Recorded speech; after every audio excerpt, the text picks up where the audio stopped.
The story begins with a great earthquake that shook the entire world, causing dungeons to manifest across the land.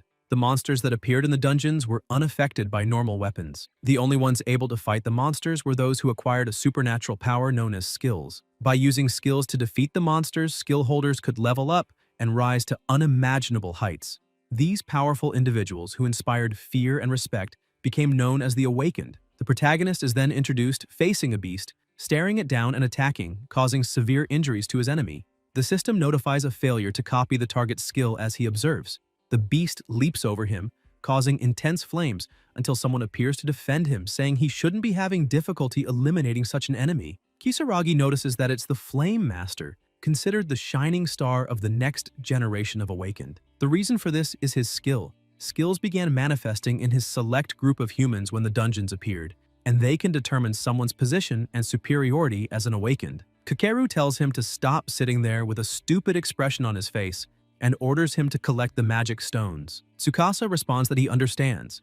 The Flame Master's skill is considered extraordinarily powerful, allowing him to manipulate fire at will. The protagonist's skill, Copy, allows him to copy a monster's skill, but the success rate is extremely low, putting him at risk by having to approach the monster. It's a useless skill. Two boys arrive asking how long it will take to clear the dungeon and insulting him, putting him down. Kakeru tells them not to be like that, as they are comrades, and tells Kisaragi to just make the most of the crappy skill. Tsukasa is thoughtful. That's the reason for becoming an adventurer. It was to cure his little sister Mayu, his only family, from the disease she's had since birth.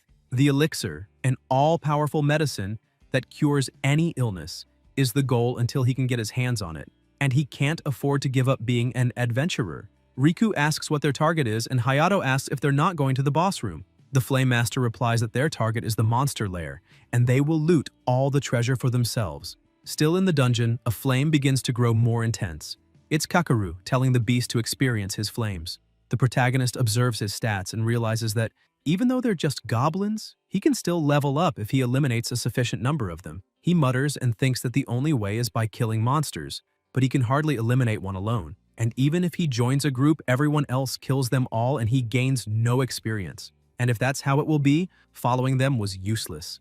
Elsewhere in the dungeon, they find treasure. The two boys run ahead while the master goes to the corner and causes an explosion, encountering a bonus room.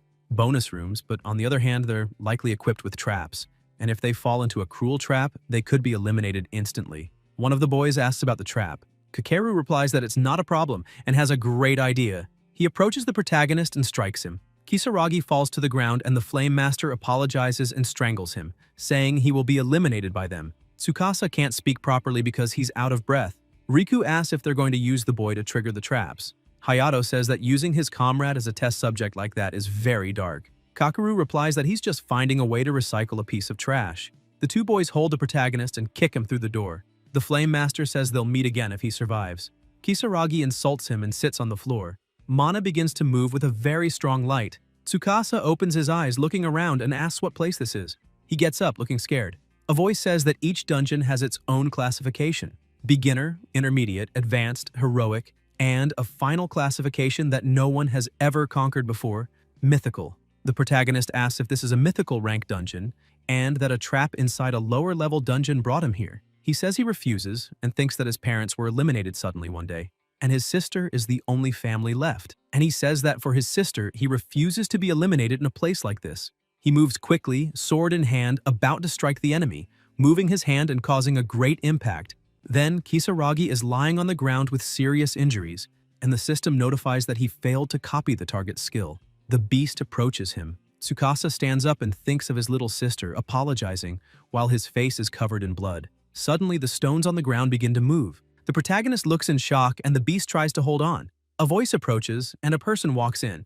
saying they would appreciate it if he were a bit more gentle with him, as he is an important guest, and welcomes him to her castle, saying it's a pleasure to meet him. Kisaragi doesn't understand much and is uncertain about who she is.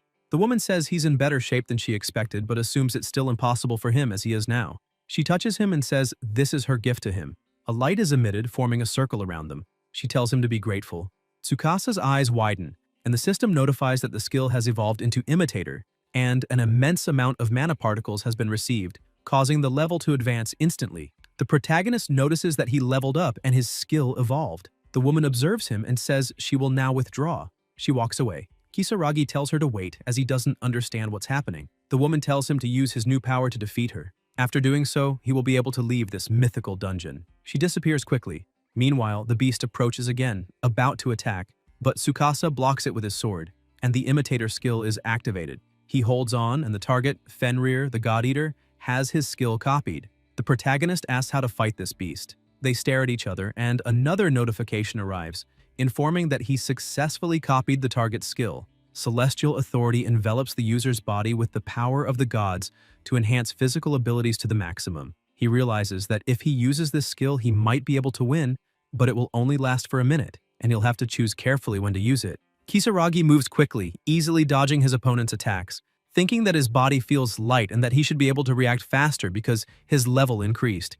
They continue fighting, and he thinks he's still surprised that he was able to copy the skill and that this new imitator skill is insane. The assurance of copying their skills after touching them is great, and he wonders what it means to experience it firsthand. However, the beast emits a strong mana, hitting him without even touching him. The system notifies that the effect of the skill limited his mobility. Tsukasa can't breathe, and another notification arrives, informing that the vigor of the divine wolf has been successfully copied. This skill uses the presence of the silver wolf to intimidate opponents, severely hindering the target's movements. The protagonist understands that experiencing means facing the skill head-on, and it almost made him cry, until he looks up in shock to see the beast approaching. He stares at it and dodges the attack. He notices the ground is destroyed and says that if it hits him, he wouldn't survive. The monster approaches with its enormous mouth, trying to hit him. He dodges the attacks, thinking that he'll run out of strength at this rate, and even if there's a 100% chance to copy the skill, he'll be eliminated if he tries to endure one of its attacks.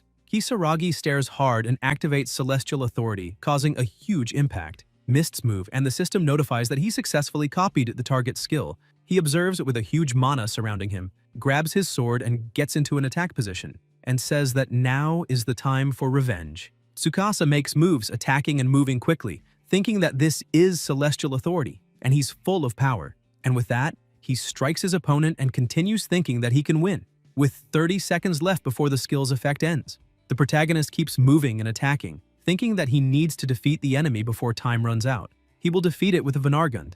He attacks with the Vanargund skill, emitting a strong light, causing a huge impact and destroying everything around. He says he didn't reach this distance because of the level difference.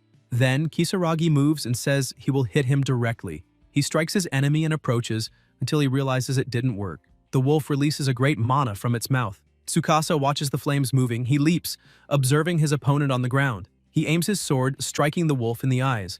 Then, the protagonist pulls the sword out of his enemy's eyes and on top of him watches. He raises his sword again, aims, and tries to strike him, until a voice says to stop as he's about to hit the wolf's eyes.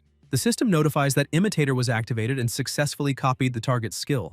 The woman approaches and says it was a wonderful performance.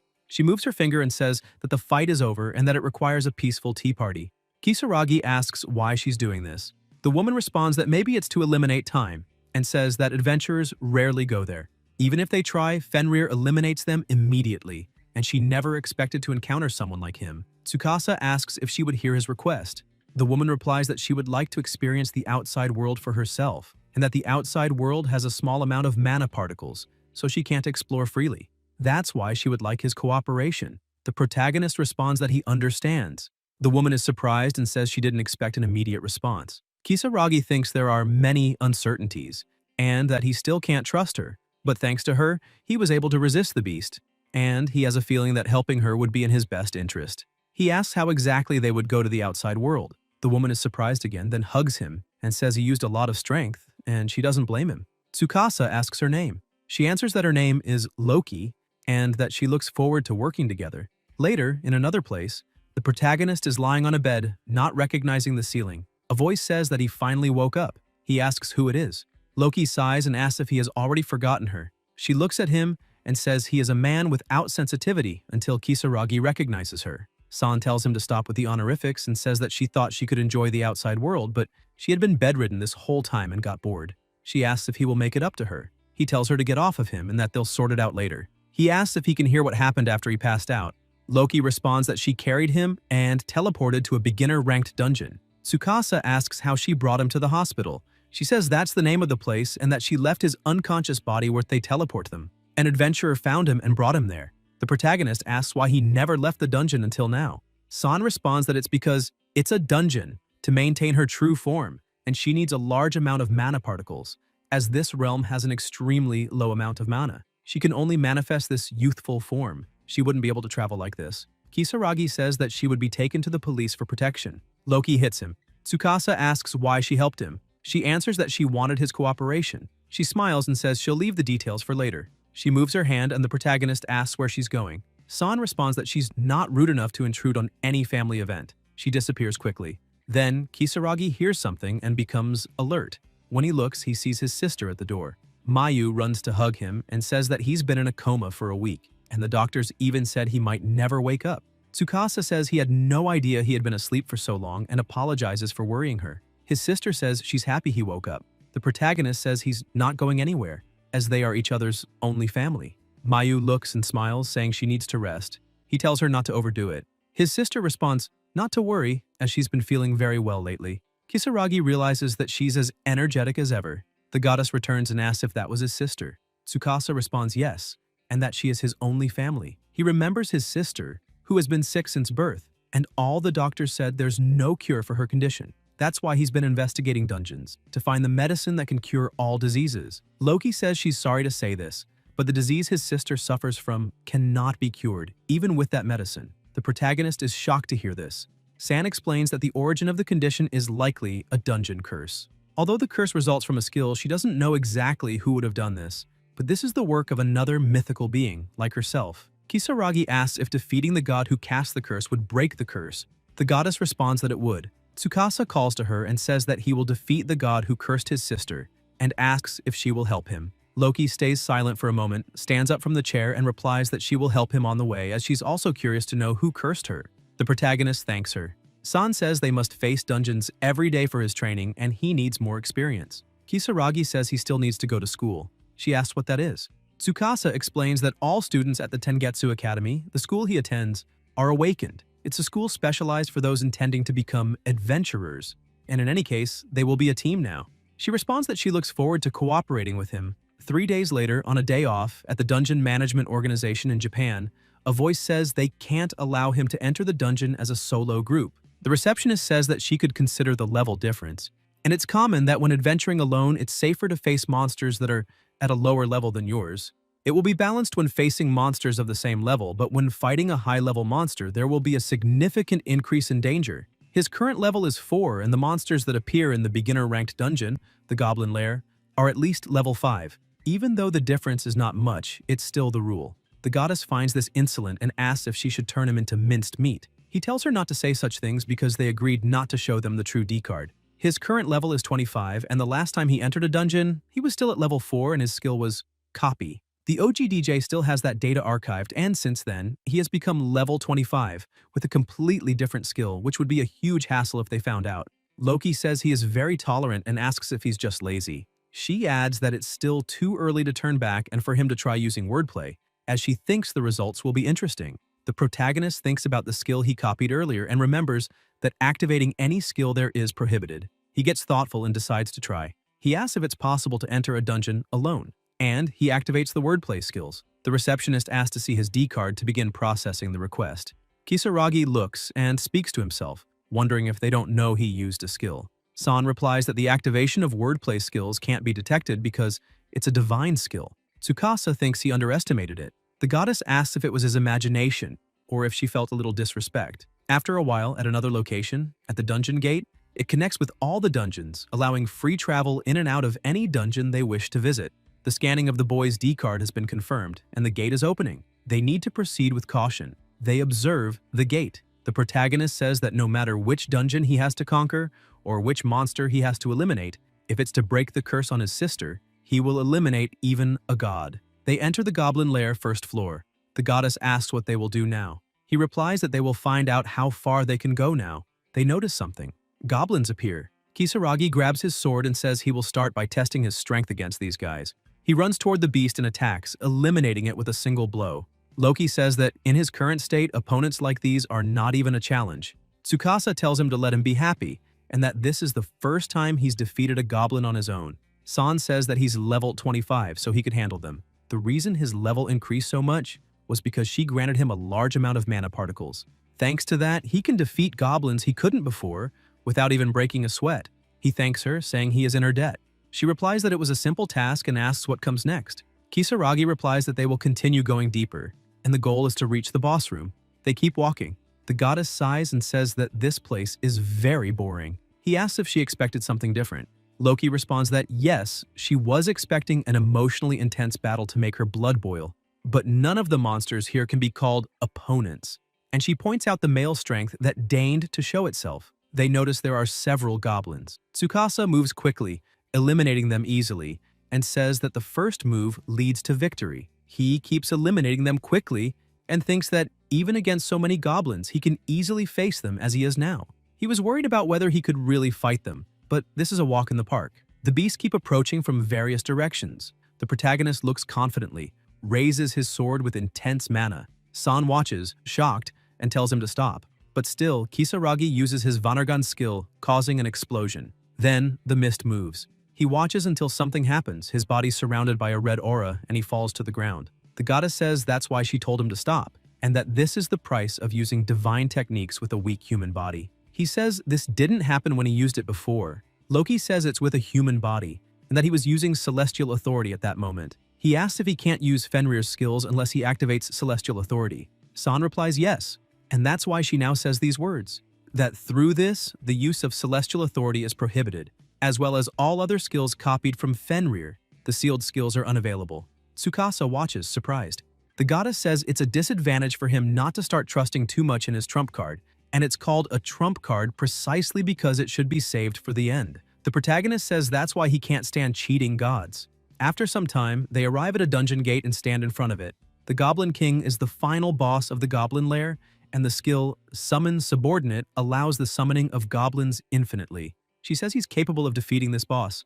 It's a test to see if an awakened has what it takes. They observe and enter. Loki says that's the boss, and that he looks confident for a mere goblin. They look. Kisaragi grabs his sword and wonders why he should be afraid. The boss rises with its giant size and mana, summoning more goblins. And there are many of them. Tsukasa thinks that compared to Fenrir, this isn't much and he should be fine alone. The goddess thinks to ignite the flames of anger and indignation. The boss begins emitting a loud sound, along with great power. The king and the goblins go into a frenzy. The protagonist asks what she did. Loki replies that it's a test and to give his best. Kisaragi watches, startled, and smiles, saying she's a Spartan goddess. The goblins run toward him and he moves toward them. San watches and thinks that if he can't defeat these lower monsters without using celestial authority, his prospects aren't worth considering. Meanwhile, Tsukasa fights the beast with his sword. He observes the goblins and continues fighting. The beasts leap to attack him. Then, he moves quickly, cutting the monsters in half and thinks that he can no longer land a fatal blow due to the buff the goddess gave them. The boss opens its huge mouth, emitting a loud sound for a while. The protagonist says the goblins keep coming in masses because of its unique skill, Summon Subordinate. They don't stop coming, and the aura gets stronger, with more goblins being summoned. Kisaragi thinks that since the Goblin King has the Berserk status, all the goblins he summons have the same buff. Unless he defeats the king, he'll be stuck in a losing battle. In this case, he'll seal his skills so it doesn't cause problems, and to avoid using any skills. He activates wordplay, releasing several chains and trapping the boss, but the king, with its strength, breaks the chains and quickly moves toward him, trying to strike. However, Tsukasa blocks until the boss is hit. He asks what happened. Loki says he had the right idea, and it would have worked if she hadn't granted him the Berserk status, which is bad. The protagonist says, then, the king's skills weren't sealed. The boss emits a loud sound again. San says the enemy he intends to challenge is a god, and he must find a way to turn the tables in this situation. Kisaragi thinks the one who cast the curse is the boss of a mythical ranked dungeon. If he's struggling to defeat an enemy like this, he'll never be able to save anyone. The goddess asks if he can still fight.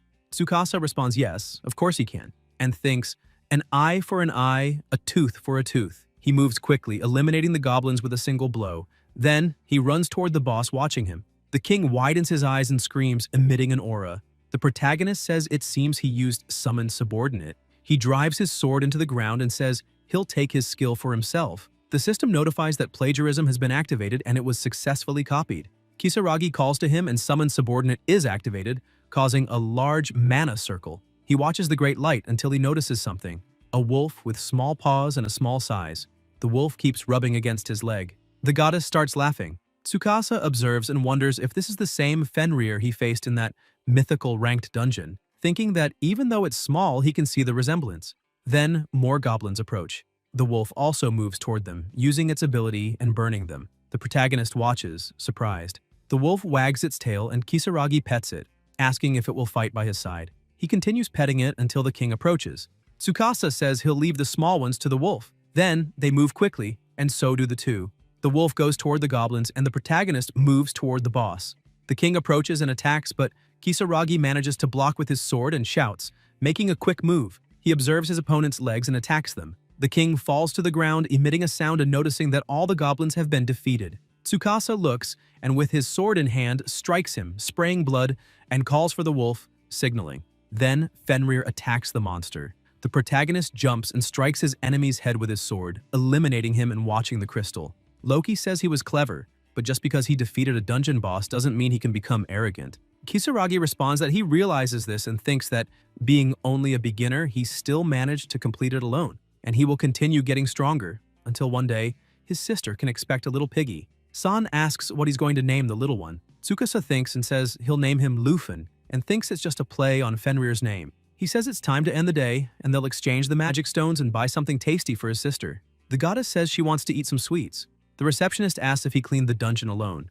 The protagonist responds that yes, and here are the crystals as proof of completion, and he would like to exchange them for money. The secretary tells him to wait while she processes the request and wonders how he entered the dungeon alone while only being level 4. After a while at the same location, Kisaragi walks and says that this settles things, and it's time to go back. He looks to the side and notices the team that used him as bait in the dungeon, calling the girl to join them. Tsukasa observes the girl and thinks she is considered the number 1 awakened. Rin apologizes and says she has no interest in joining them. The protagonist says she's so tough. The girl notices him. The Flame Master's team looks and recognizes him. Hoshigana tells him to wait and he stops, saying he didn't expect to find her there. She responds that she came to look for him, that she received a call from a receptionist she doesn't know and was told there was an awakened who entered a dungeon alone while still at level 4. She's sure he knows who she's talking about. Kisaragi thinks she's in the same class as him, and she's the number 1 student at the academy, the school for awakened ones. And combining this with her good looks, the media will be there, but to him, she's just a girl out of his reach. He continues thinking that the receptionist must have told her after the effects of wordplay wore off, and he remembers the moment he faced the receptionist and used wordplay. He thinks it was a mistake forcing his entry into the dungeon like that.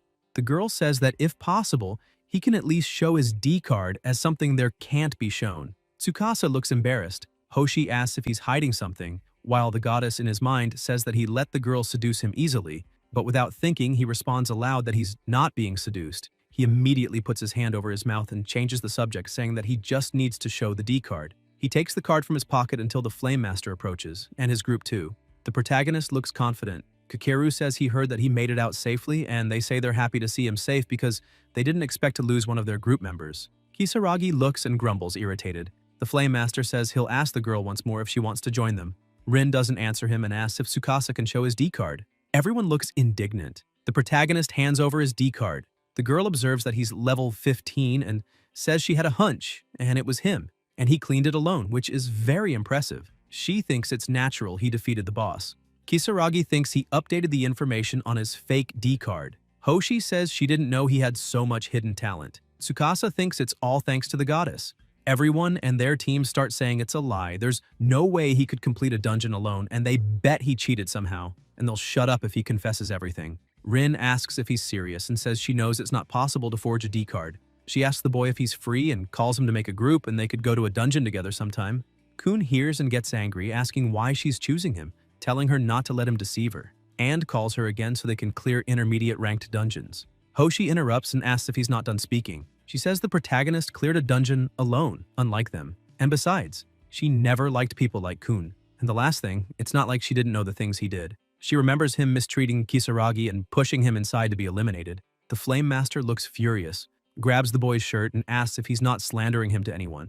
Tsukasa responds that he could make excuses or get rid of him, and wonders what he should do. Kun is about to strike, but the protagonist blocks and pushes his hand away. The master grumbles and asks if he's making him look stupid, telling him to calm down. Cake tells him to shut up and uses his flame. Then, someone moves quickly, and it's the girl who blocks the attack. Kisaragi watches her, about to be attacked. Hoshi asks if he has any idea what he's doing, and says it's forbidden to use skills outside of a dungeon. The Flame Master says it's his fault, not hers. The girl says she's still surprised, as she can still say that with her head held high. She pulls the boy. Tsukasa asks where they're going. Everyone looks on, very annoyed, as they say that the girl is his. Meanwhile, in another location, in a beginner-ranked dungeon, the Kobold Settlement is a beginner-ranked dungeon with level 15 recommended. The protagonist followed Hoshi and wonders what she expects to achieve, and if she's okay with fighting them alone. The girl responds that she's fine, and says to just watch her example first. The kobolds approach to attack. She moves, eliminating them quickly. Kisaragi watches, surprised, and the goddess is surprised by her sword. Then Rin says it's his turn now, and asks him to show what he's capable of. He moves quickly with his sword and quickly steps back. Hoshi tells him to stay on guard as kobolds are different from goblins, and there are 2 ways to defeat an enemy with a shield. You can break the shield by force. She watches him. He moves quickly, dodging. The girl tells him to use a feint to get past them. Tsukasa stares intently and decapitates the kobold. Rin thinks he's better than she thought, and maybe she'll really invite him. She says he did a good job, and since he did, she'll let him handle the big one. The test is in front of the boss room, the mini-boss. Then, they observe, and the kobold general approaches along with the kobolds. They begin by defeating the followers. The 2 fight the kobolds easily, until the general tries to strike them, but they dodge, stepping back. They observe and realize there are more followers, and it's not worth eliminating them. Hoshi asks what he wants to do in this situation. The protagonist says to eliminate the smaller ones first, and then focus on the main threat. The girl says to put the plan into action. Then, they quickly defeat the followers. Kisaragi attacks and asks if her guild is okay with her invading the dungeon with him. Hoshi responds yes and says she intends to leave this guild anyway. He tries to say something, but she tells him to save the conversation for later and end it. They approach the general to attack. Tsukasa strikes him in the stomach with his sword. The girl says she will follow, but more followers appear, trying to strike them. They step back and Hoshi gets irritated, saying that, as if dealing with everything wasn't annoying enough, she begins attacking the followers and asks what's his problem, if he wants to start a guild with her. And she'll have to keep making teams, she'll do it alone. The protagonist asks if she's really going to leave the guild and thinks she'll leave Resplendor Sanguineo, the largest guild that exists, like this. The girl responds yes, and that even though the guild has benefits, it's more problematic than beneficial. And just thinking about it makes her furious. And she's going to use these guys to relieve her stress. She says her skill has a wide range and it weakens a little against a single target, and that the stars may hear her and rain down on them. A mana is emitted, causing several intense flame attacks. Kisaragi says that this is the real power of the young number 1. Then Hoshi says she feels refreshed and only the boss room is left now, but they'll take a break. They sit on a stone. She asks if he's heard about the great hero before. He asks if it's not the first adventurer in Japan to clear a heroic ranked dungeon. The girl says his name is Michinaga, but it's the old name, and after he married, he changed his surname to Hoshigane. And this sword was something he gave, and her grandfather always told all kinds of stories about the dangerous journeys he made with his companions to explore the world free from anyone and anything. And she wants to experience that kind of fairy tale adventure too. She watches him. She continues saying that's why she plans to start her own guild in the near future, and she'll be able to borrow his strength when the time comes. Tsukasa says it's fine having him, so he'd be happy. Hoshi says to go to the boss room. After some time, they arrive at the boss room. Todo and his group are there, saying they took too long. Cake says he's been waiting for the girl and the piece of trash. The protagonist looks irritated. The girl asks what he's doing there. The Flame Master asks if it's not obvious that he's there to help his irreplaceable friends. Kisaragi thinks it's pointless coming from him. Hoshi observes. Todo says he came to make sure his friends don't do anything rash, and his father even provided them with new equipment as requested. The girl asks if he's going to challenge the boss or not. Since they are the first to arrive, they also get to serve themselves first. The right belongs to them, and although she hates letting them have it, the right to challenge the boss goes to the group that arrives first at his room. It's an unwritten rule among adventurers. Kun says he can bet he will and will prove he's serious about aiming for the top, and they'll see his true glory in action, and that the idiot is just watching them. Hoshi says they'll just watch and see what they've got. Meanwhile, the goddess is watching them on television. She gets irritated and says that this guy has the nerve to mock them. The Kobold King, the boss of the seats, and besides having the same skill as the Goblin King, summoned subordinate, he also has a powerful skill called Thunderblade. The 3 face the king and attack with flames, burning the king. Cake asks if she liked what she saw because this is his power. Loki orders the king to fill with madness and become a tyrant who will bring destruction to the world. Tsukasa watches, and the king rises stronger, emitting a loud sound and leveling up. The master releases flames, but the boss keeps approaching and attacks him. He moves his sword, throwing him away. Hoshi asks what happened. In his thoughts, the protagonist asks his goddess what this means. San replies that it should be obvious, and this is the punishment for getting in their way. Kun tries to run, telling the king to stay away from him. The boss moves, trying to hit him with the sword, but the girl steps in and blocks the attack, even mocking him. The goddess asks if he's going to stay still, as she'll be in danger like this. The boss looks irritated. Someone steps on his mouth. Kisaragi jumps and calls for the girl, telling her to grab him. Tadu and the others need to get out of there, and he'll defeat them. The Flame Master says there's no way a piece of trash like him can defeat this. They watch, and Hoshi trusts him, saying she'll leave it to him, but not to overexert himself. Tsukasa says to his goddess that he'd like her to tone down that kind of trick and calls Lufin. Kake asks what the hell that thing is. The girl says it's cute. The protagonist says to make it happen so the wolf can take care of the kobolds. Then Lufin runs toward them. Kisaragi fights with the king, but his enemy throws him away. He holds on and jumps, attacking his opponent and spilling blood. But he thinks it's too shallow. The king screams. Tsukasa says he successfully copied the target's skill. Thunderblade envelops the user's weapon in pulsating lightning, increasing strength and attack speed. Those watching get worried. The protagonist watches his enemy and says to his wolf to go. Lufin moves, using his ability and attacking him. However, the boss watches and starts shouting. Kisaragi raises his sword and says, "Let the thunder roar," and Thunderblade was activated. And the second effect is to harness the power of lightning to unleash an attack that stuns any target hit. He moves quickly toward his opponent. He strikes him and says that this is the end. He watches as a very strong light is emitted, and the boss is eliminated. Hoshi watches, surprised. Tsukasa, with the crystal in hand, says it's over. The girl says it was a good job and wonders who he really is. Elsewhere, Loki asks if he really needs to go to school, as entering a dungeon would be a better use of his time. The protagonist responds that he has to go to school to enter dungeons. And there is a lot of information about portals at school, which might help him find clues about who placed the curse on his sister. San says that going into dungeons would be the best way to get stronger, and he can do whatever he wants, as it seems there's something interesting in the Academy's shop, and she's going to enjoy the show. Meanwhile, at the Academy on the second floor, Kisaragi enters the room and people look at him, saying they thought he had been eliminated and asking how much longer he's going to keep trying to be an adventurer. Tsukasa thinks it seems he was considered eliminated until he notices his partner approaching. Hoshi thanks him for the previous day. The protagonist says he should be the one thanking her for the lesson she gave. The girl asks what he thinks about the next dungeon being the dwelling of the eliminated. He thinks he still doesn't know Kisaragi's true strength and will find out his secrets, and that she must suspect him, and he shouldn't be so flashy using his skills in front of her. The students are a bit confused about the best in the class being kind to the failure. Meanwhile, the two continue talking, and the girl asks if he's free today, as they could go after school. Then someone enters the room. It's Cake. He looks furious and asks how the boy has the nerve to show up there. Hoshi defends her partner, and the two stare at each other. Kisaragi thinks he hopes this doesn't turn into another hassle.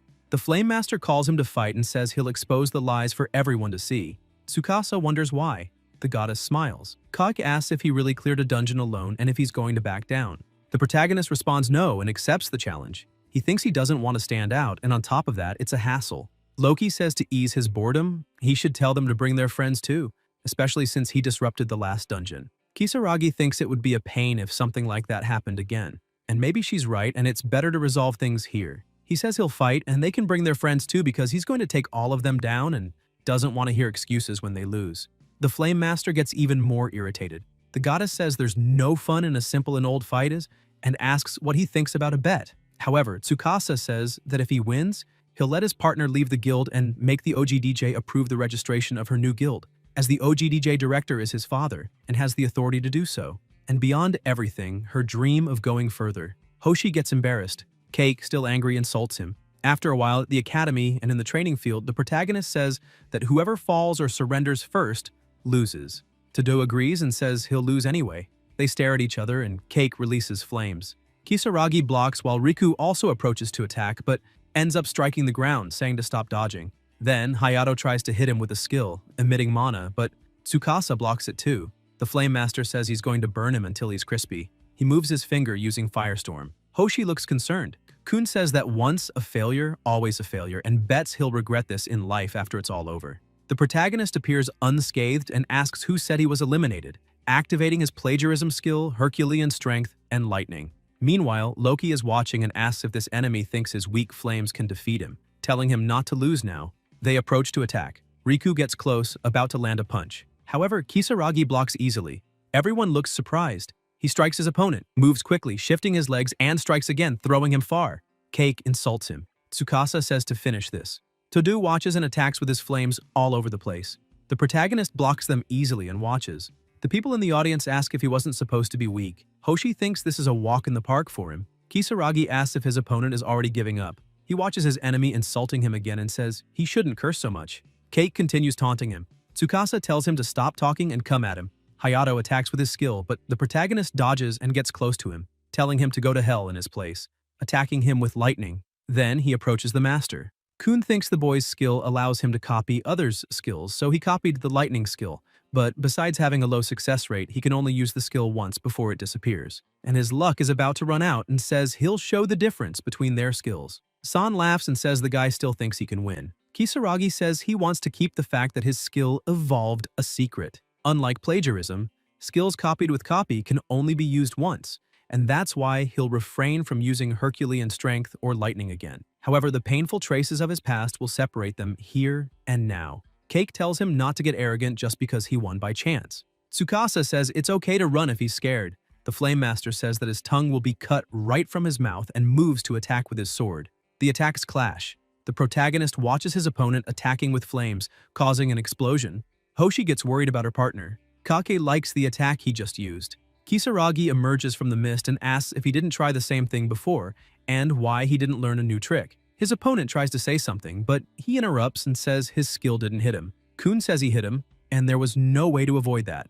Tsukasa says, except that his explosion wasn't caused by his flames, but by his own. The Flame Master, irritated, wonders if he copied his skill. And it was then, and thinks that his skill hardly ever worked until now.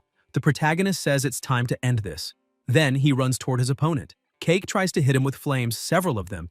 Kisaragi blocks and gets closer to his enemy, trying to strike him and jumping, getting closer to his opponent and attacking him again. Kun growls in pain and becomes angrier. Loki tells his partner not to move. Then the Flame Master starts being hit with no one touching him. Tsukasa uses flames. Kun realizes and wonders if he has managed to copy his skill again, saying he will surrender. The protagonist tells him not to worry, as he will make sure it doesn't eliminate him. The Flame Master is burned by the flames, kneeling on the ground. Kisaragi says he lost. Todo asks how he could lose to a failure and, keeping his promise, will follow through. Then he collapses onto the ground. A few days after the duel, with the help of the OGDJ director, just like that, Tsukasa and his partner created their own guild. Hoshi calls him to go to a dungeon. The protagonist asks if it's another beginner-ranked one. The girl replies no, and they will try an intermediate-ranked one, the Dwelling of the Eliminated, which is the perfect start for a new journey. Kisaragi asks if she's serious and thinks the recommended level to enter the Dwelling of the Eliminated is 25 or higher, as it's home to many troublesome undead monsters. And if they drop their guard for even a second, they'll turn into eliminated meat, so they need to be careful. Hoshi asks why he looks annoyed. Tsukasa replies that it's nothing and that he was just thinking about how they should be vigilant summoning his wolf. The girl recognizes it. The protagonist pets it and says they will rely on him. Hoshi thinks it's very cute and precious. Kisaragi asks if he wants a hug. She asks if she can. The girl hugs him and says she never gets tired of this cute feeling and that this is true happiness. Tsukasa apologizes in his thoughts. After a while, lying on grass, Hoshi asks if she can learn more about the wolf, and he answers yes, saying its name is Lufin, a familiar he summoned using a skill. The girl says that sounds like quite a useful skill and asks when and where exactly he copied it from. The goddess says she has sharp senses for a human, noticing the change in his skill. The protagonist thinks he needs to get her out of the way somehow. Kisaragi smiles and says he doesn't need to force an answer, that it's rude to snoop into others' skills and she trusts both of them. Then she asks if she can tell. Tsukasa replies that he will handle it. Hoshi says she'll be under his care, although she doesn't need protection anyway. They watch the undead soldier and she says she will break formation and that he can support her. He asks if it would be better to play it safe. The girl says not to worry, as her sword is their nemesis and she'll show what she means. Hoshi runs toward the skeletons and starts attacking them with her sword, eliminating them. Loki says that the sword she's wielding is a holy sword and can cut through undead like butter. The protagonist says that even so, things will get dangerous at this pace, and calls his wolf to help his partner. He moves, kicking one of the skeletons, throwing it away, and says she went too far. She thanks him for the support. Kisaragi says defeating them is not enough. He rips off one of their heads and uses a red aura. On another, he says they don't know when to quit, and that's kind of bad. San asks what he's doing. Tsukasa says it seems his partner is having trouble and he can't let him get exhausted, so he will help. He asks if she's going to use her skill. She replies that she hates disappointing him, but not this time, and that she'll use the sword and show a fraction of his power. She says for the holy sword to shine, causing a strong light. The protagonist asks if that's the power of the holy sword. Hoshin replies that all he did was let a little shine from the holy sword escape. It's like a wave of light, and to defeat these guys, that's enough. Then she asks if she could collect the magic stones, saying she'll stay there and watch his back with Lufin. She keeps petting it. After a while, they arrive at a gate. The goddess says it took him long enough to get there and thought she would die of boredom. The girl says they got here with plenty of energy to spare and just need to defeat the boss. Kisaragi asks how they should fight it. Hoshi replies she has an idea and they need to wait and see, and she'll knock it down with one strike. They enter the room and find several skeletons and the boss sitting on a chair. Loki says it's a spectacular sight. Tsukasa asks if he can share his strategy now.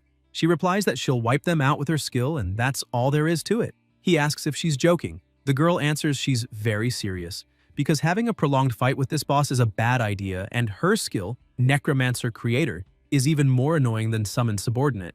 Taking too long to defeat it will put them in a bad situation. Necromancer Creator, a skill that allows the user to freely create undead, is one of the strongest among all summoning type skills. Hoshin says her skill is fully charged and can cleanly eliminate all the minions as well as the boss, but it requires some time to charge and she will need his help. The protagonist responds that he understands and says he and Lufin will buy time and not to mess things up. The girl asks who he thinks he's talking to and says she'll finish this without any problems. Kisaragi uses flames and burns the skeletons along with the wolf. The goddess says that those lowlifes were summoned with the boss's skill, and they will disappear after taking a certain amount of damage. And in this world, simple is best. Tsukasa raises his sword and says, "Let the thunder strike his enemies." He moves quickly with the sword in hand. Someone blocks him and they are the boss's guards who push him away. Then, the wolf approaches with its attack and strikes, causing a large explosion. Mist moves. The king watches with his terrifying eyes and emits an intense aura, summoning more skeletons and an even stronger aura.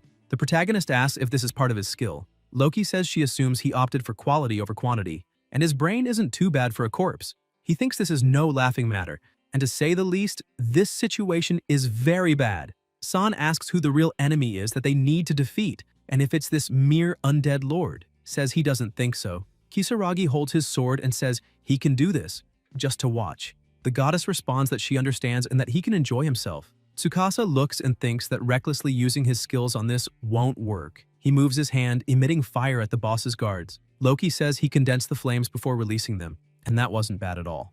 The protagonist thinks this is a skill that manipulates flames. Some of them fall to the ground and the monsters begin to tremble. Kisaragi says their fear is his ruin. He calls for his partner. Hoshi thanks him and begins to use her skills. Mirrored Image, Paradise, Champion's Banquet, and Inverted Earth. Tir Nanog. It is said that if a skill's power can be influenced by the user's mental image, it takes time and leaves defenses open. But the power difference may be worth the risk. Tsukasa is impressed and says it's amazing. The goddess says that word sums everything up. He says this is the power of the number 1 in the awakened generation. The girl replies that the mission was completed and it was easy thanks to him. Loki says all he did was buy time. Hoshi says they should return because she prefers not to stay any longer. San says he should stay alert because it seems the fight isn't over yet. The protagonist is startled until he looks back and widens his eyes upon seeing a giant skeleton, an archdemon. The girl asks why an advanced rank is there. The monster walks toward them. Hoshi tells her partner to go to her. Kisaragi notices she has a teleportation stone in her hand, which can instantly transport them to the dungeon gate in case of emergency. He runs toward her thinking it is a valuable item, and using it is their only option. Then, as they enter, the girl uses it but realizes it isn't working. She gets scared. Someone smiles and they watch the monster approaching. Tsukasa draws his sword and says there's no choice but to fight. They observe, and Hoshi agrees. The protagonist wonders if this is the work of his goddess. Loki asks how cruel he thinks the goddess is and says that even as a mentor, she would never cause an unpleasant surprise.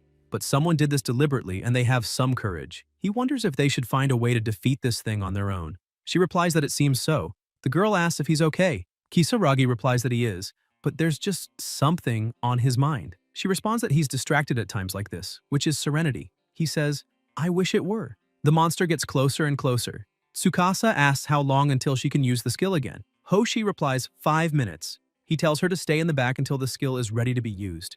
She interrupts him, saying no, they will fight together, and asks if he's forgotten that her sword is next to her. They'll get out of this together. He tells her not to do anything risky since they'll need her skill to defeat this thing. The monster attacks. The protagonist dodges and says they are weaker, that the beast isn't taking this seriously and just wants to play with them. and when a cat corners a rat, the trapped rat will be eliminated in return. He attacks with his sword, and Lufin also uses his skill to attack together. The monster moves its hand to block. Kisaragi uses flames to attack and hits it. However, the beast remains intact. The girl approaches with her sword and strikes, leaving a cut, thinking she can do this, and her sword can pierce it. The monster tries to attack her, but she defends, saying these little sparks mean nothing. Tsukasa tells her to look. The monster approaches quickly. She blocks, but still the beast throws her far away. Hoshi spits blood while lying on the ground. She says she's fine, and that there's enough distance between them. The girl grips her sword and uses her skills, Aurora, Golden Scales, Undefeated God of War, and Holy Sword, releasing all of them. She looks intently and attacks with multiple strikes. She calls for her partner. The protagonist, with his sword, strikes it and calls for Lufin. Then, the wolf also attacks, causing an explosion. They observe and say they couldn't have done anything more perfect than this. The monster is standing, heavily wounded, and they can't believe it. They ask if it didn't work. Loki says their attacks had an effect, but it was simply healed, and all advanced rank bosses have regenerative skills. Kisaragi wonders how to defeat it. She replies it's simple. They need to deal continuous damage until the healing can't keep up, or defeat it with a single strike. He wonders if this would be impossible with his partner's skill, but they need time before it's ready to be used again. And he thinks he has a request, hoping the goddess can undo the seal of celestial authority. San asks what he's talking about and says the effects of the wordplay he used on him have long passed. Then, Tsukasa says he has an idea. Meanwhile, the monster is using its powers to attack. They look on in fear. The beast jumps, causing a great impact. The monster smiles. Smoke moves. The protagonist says this thing is very hasty, then activates celestial authority and says the snake is going to smoke. And the real fight starts now. He watches his enemy. Hoshi is curious to know what skill this is. Kisaragi says that as soon as he gives the signal, she needs to use the skill, and that's how it will count. He approaches with his sword and celestial authority and attacks, but the creature blocks and smiles. However, Tsukasa attacks and says that a cornered rat will bite the cat. Then he activates the Master of Flames, causing intense fire and attacking. The monster also uses its ability and attacks, blocking the flames. The protagonist thinks it's as he imagined from an advanced rank enemy. Even with celestial authority active, continuously launching his skills at it is not enough. He approaches with his skill toward his opponent. The beast opens its mouth, forming a circle. Kisaragi quickly dodges and attacks with her sword. The goddess reminds him that he's on a timer and his body won't hold up if he uses it again. He must finish it in a minute. Then a voice says not to move. Tsukasa activates the wordplay and realizes the creature isn't moving. Then he activates lightning along with his flames, causing a big explosion and burning his enemy. He thinks he has to keep the attack going. He says his opponent won't run until he's hit. The monster, crouched on the ground, looks around. The protagonist, unharmed, says he's here. And when he notices his enemy looking, he attacks with his sword. Hoshi realizes he's succeeding. Kisaragi thinks it's not over yet and needs more damage to ensure it will fall. The beast emits a sound and uses its black lightning skill. Tsukasa thinks this is the decisive moment and tells his partner to use the skill. She tries to say something, and he tells her to just do it and trust him. The girl says not to blame her if it hurts. Then she uses her skill, and the protagonist, with his sword and the powers within it, strikes, causing a huge impact. Hoshi asks if they did it and if her partner is okay. Smoke moves. The monster opens its eyes and rises, emitting a loud sound. The girl looks surprised and asks if this still isn't enough. The beast keeps screaming.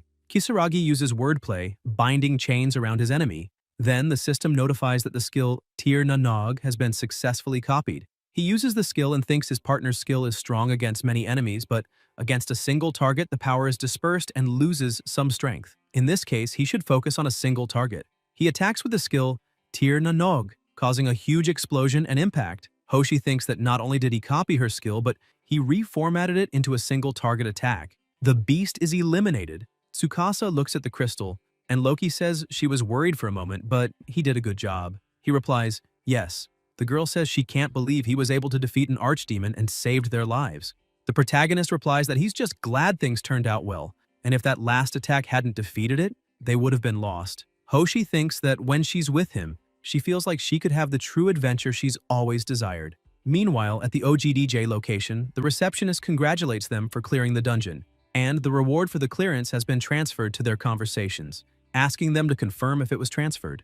The system notifies that 1,500 OGDJ has been received as a reward for the clearance. Loki is excited to eat the delicious food portion. Kisaragi notices that he also leveled up significantly after defeating the archdemon and asks if he's sure about not reporting the archdemon. His partner replies that it's fine, as they would never believe her anyway, and tells him to share what his true skill is. Tsukasa looks shocked and thinks he can't hide it anymore. The girl says everyone calls him a failure and incompetent, and asks how exactly he fought until now. He sighs and says for her to meet him on the roof after school tomorrow, and he will tell her everything. Elsewhere, in a dungeon, an explosion occurs. The Master of Flames is angry with the protagonist until a voice approaches, asking if something good happened. Cake asks who it is and if they're looking for a fight, as he will eliminate them. A woman approaches and says that he has the vigor to say harsh words, despite being weak, and she likes that. He asks what she just called him. Kun gets angry and uses his flames to attack. The woman easily blocks it. The Master of Flames is confused, and she says that the flames are so lukewarm that he could hardly light a fire with them. But there's potential and asks if he wants power. Cake tells her to get to the point, and she replies that she can grant him the power he seeks. The power to shake the very heavens and earth and use them to fulfill one's desires. Kun asks if he will really be able to become stronger. The woman replies yes, and that he will become stronger than all of them, and he doesn't need to worry, just trust his body to her. Elsewhere, on the school rooftop, Hoshi asks what he has to say now.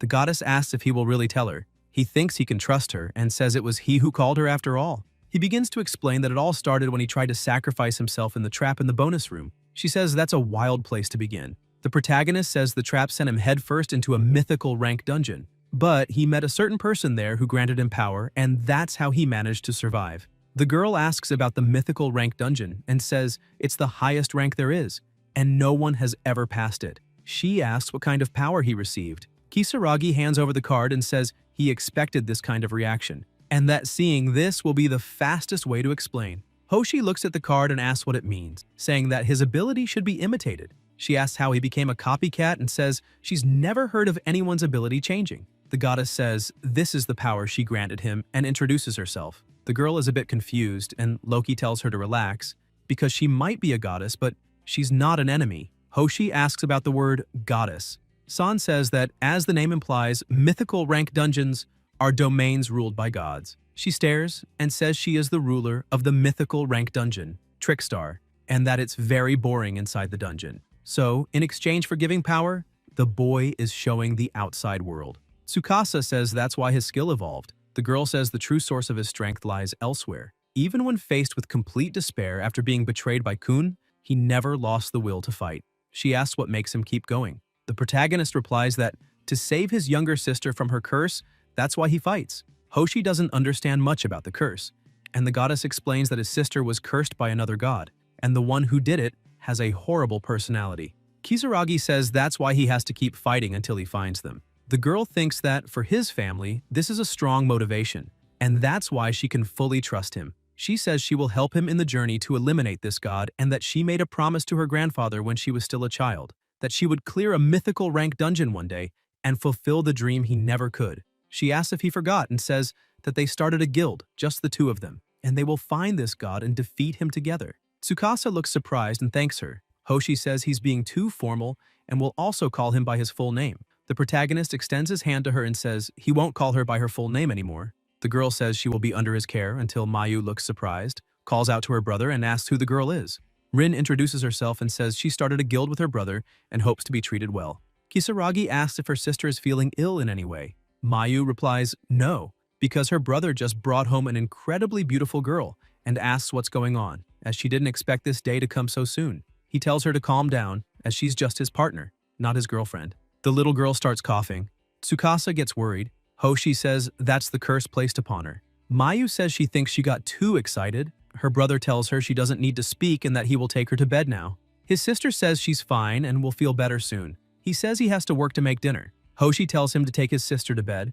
She will make the dinner, and not to worry, she'll make something delicious that will make her feel better in no time.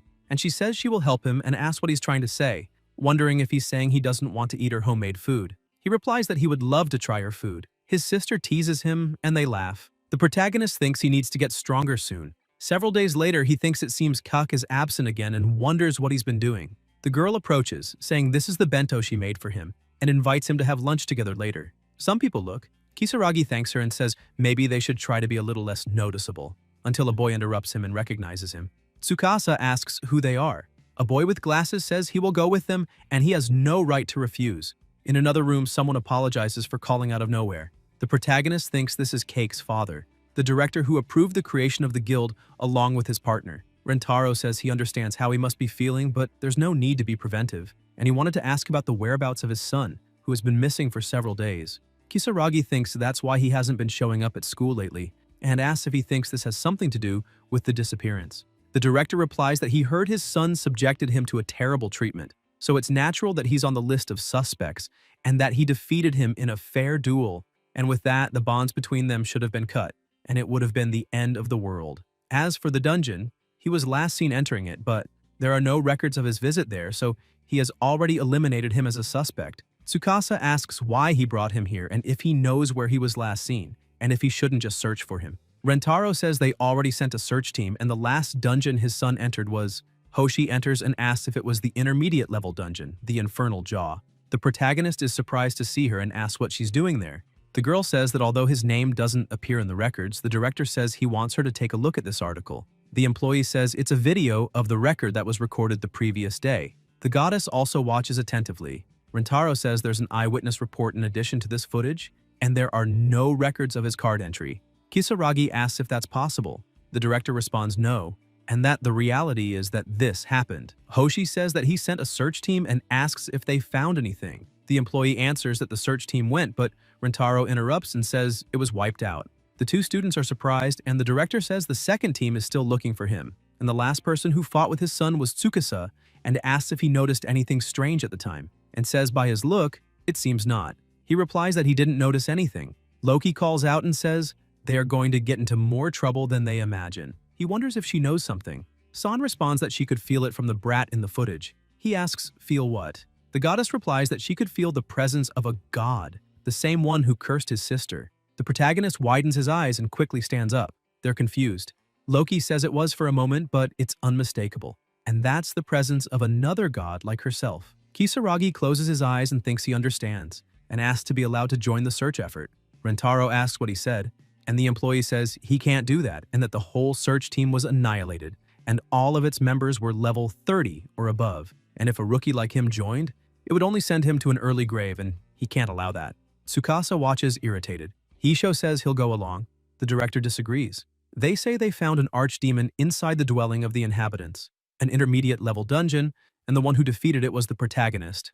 Rentaro asks if he defeated the advanced rank boss, and the employee can't believe it either. The receptionist says that after evaluating the magic stone they brought, it came from an archdemon. The director is surprised that a student did this, and says he will allow both of them to join the search. The employee asks if he's lost his mind. Rentaro says there can never be too many capable hands on the job, and even if they are students, and he knows it's shameful on his part to say this, but it might save his son.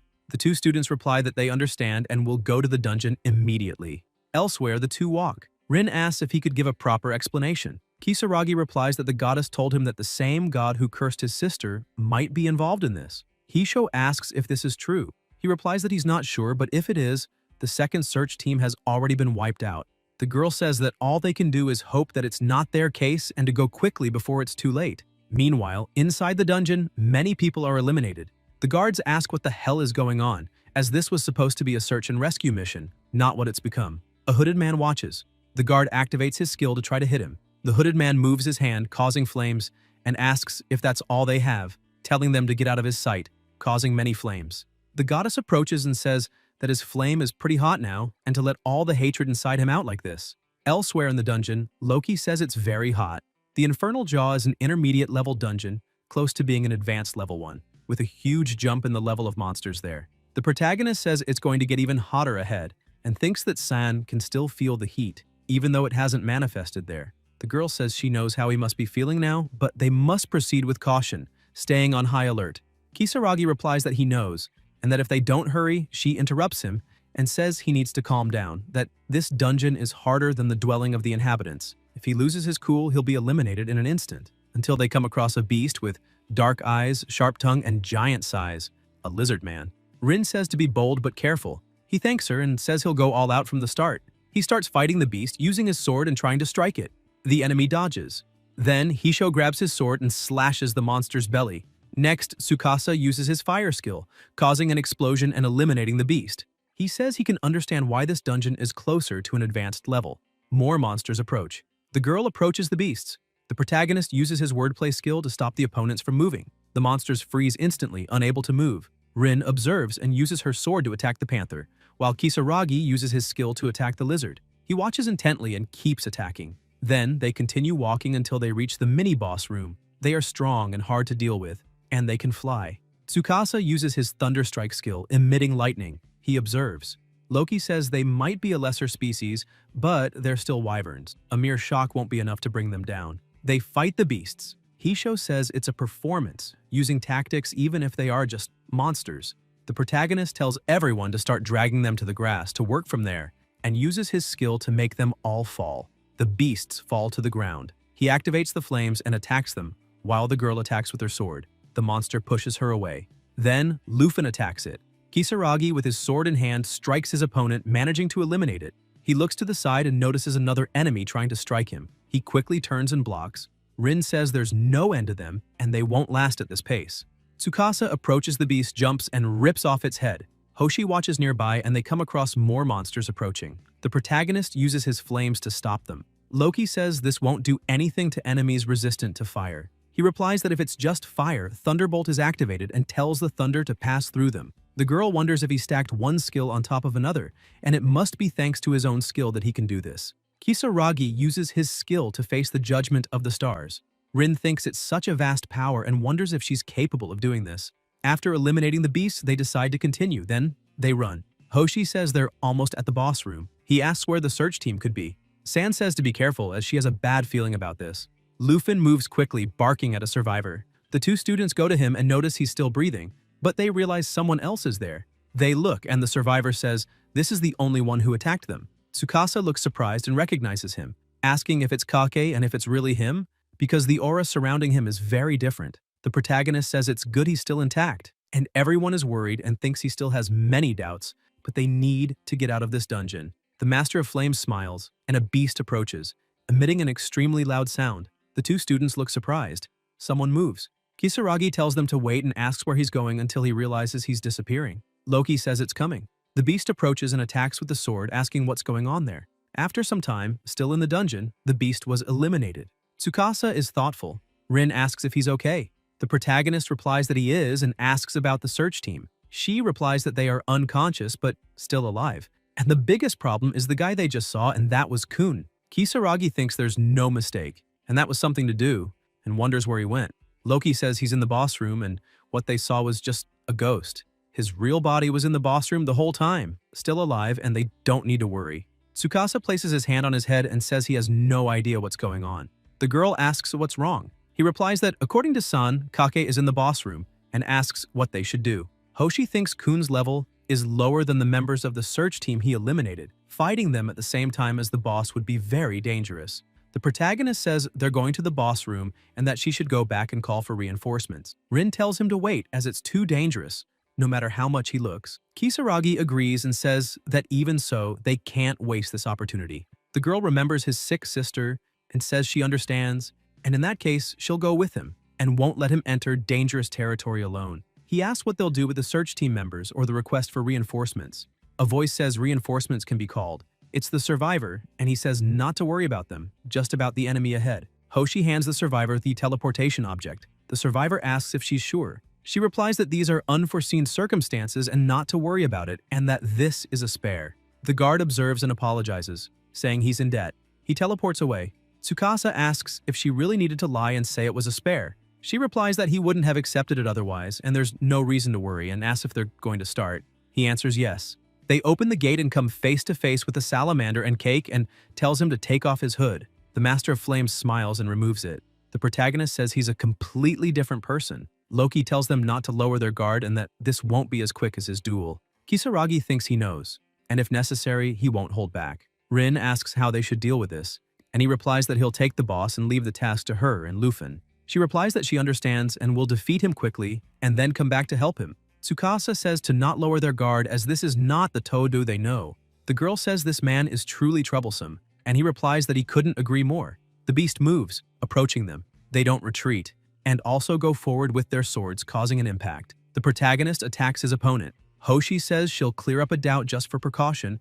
and asks if there's any chance he'll come back with them quietly. Cake activates his flame ability and she says she'll take that as a no. And in that case, she won't hold back and will crush him with all her strength, and they can talk about what happened afterward. Kun attacks with his flames, but they dodge, and Lufin attacks him. Rin, with her sword in hand, strikes him, causing wounds and says it's not over yet. The Master of Flames smiles, causing an extremely intense aura around him and strong winds, about to attack. But from the other side, flames approach Cake. The girl looks to the side and realizes it's her partner, asking if he's already defeated the boss. Kisaragi replies that no, and that he's far from it. The beast emits an extremely loud sound. San says it seems her intuition was right and tells them to get ready, and that the power is unreliable, identical to the one that cursed his sister. He wonders if this isn't just another one of her jokes. She replies that it's not and tells them to defeat the enemy ahead with all their strength and not think about the consequences or they'll be eliminated. Tsukasa replies that he'll give it his all.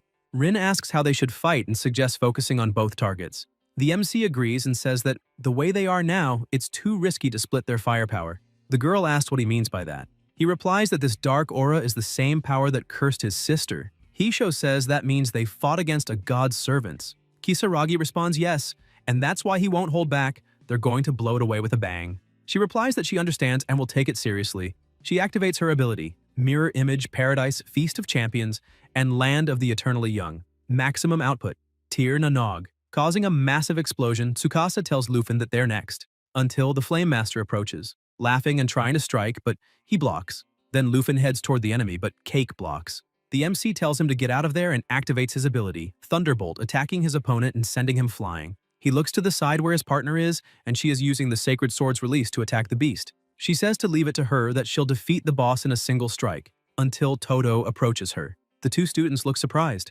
Rin blocks his attack, but the Flame Master keeps attacking, until he activates his ability, the Flame Master, attacking with multiple blows. She tries to defend herself but ends up getting hit. Kun laughs and tells her to burn. A light is emitted, causing an explosion. Kisaragi gets worried seeing his partner severely injured. She apologizes and says she let her guard down. He runs toward her and asks if she's okay, and she replies yes, but she can't fight anymore. Tsukasa tells her to just rest a bit and leave the rest to him, and orders Lufin to take care of her because 1 minute is all he needs. He emits an extremely powerful aura around himself and says, "Here goes." He heads toward the beast, thinking he doesn't know how long this will last. Then the MC says not to move, using his wordplay skill, and meanwhile hits Cake, pushing him far away. The Flame Master begins to attack. Kisaragi also attacks, causing an explosion. He approaches. The two exchange blows and attack at the same time until he realizes attacks are coming from behind. Then Tsukasa activates his Thundering Blade ability along with the Thunder's Roar. Kun looks scared until he gets hit. The MC thinks that now that he's acting weird, this is his chance, and uses the wordplay again to make his opponent sleep, until Kake falls to the ground and sleeps, and the beast emits a sound. And Kisaragi realizes that 45 seconds are left until the Celestial Authority ends, and notes it's time to go all out. He approaches his opponent and attacks several times, then positions himself and uses the Tir na Nog ability, quickly closing in with his sword and landing a hit. However, his sword breaks, and the monster keeps emitting sound. Tsukasa moves his hand and says this will end it all, until he notices something strange and is thrown away. He gets up and thinks the time of Celestial Authority is over, and he lost his weapon. And at this pace, it's over, until a voice says, "It will help just this once." He looks to the side and sees it's San. Loki starts using his ability and tells him to use this. It's his ace up the sleeve. The MC watches, surprised. He grabs the sword and thanks him, saying that with this, he can keep fighting. The sword is covered in a very intense aura. Rin, lying on the ground, thinks she feels a power that rivals her sacred sword or even surpasses it. San says the mythical flame that consumes all creation, the ship's path, and tells him to give the enemy a taste of fire that turns even gods to ashes. Kisaragi responds that he understands and has this. He approaches the beast and attacks it, making blood fly with a chunk of the monster's body. Still holding the sword, he sees the enemy's tail and cuts it too. The beast screams. Tsukasa says this blade really is something else. Loki laughs and says yes, and it's his weapon of choice. The monster opens its mouth, emitting intense flames. The MC observes and also attacks, emitting a light and making his flames even more intense and larger, causing another explosion. Hisho says it's amazing. San says he only managed to get a third of Liavantine's total power and still has a long way to go. The beast screams. Kisaragi jumps and yells toward the beast, releasing an extremely strong and intense flame, causing a huge explosion. destroying the surroundings and managing to eliminate the boss. The girl watches and says he really did it, while Cake is safe and well, and thinks that settles everything. Loki says that if he fought against a monster of this caliber, being able to eliminate a god is a dream within a dream. Tsukasa says he won because of her. She replies that it's better not to neglect training, it's not like she can help him all the time. Then they look surprised and frightened when they see someone approaching. The MC asks who it is. The goddess doesn't answer him and says she can't believe she's siding with a human and is speechless at how far San has fallen. Loki says she's as crafty as ever. Kisaragi is surprised and thinks that this woman is a monster in human form. Tsukasa asks if that was the one who, but he is interrupted. Vixen tells him to shut up and asks who gave him permission to speak and unleashes massive mana. San claps and says not to be so childish. She transforms into her real body and asks if he would like a fight to the end between two gods.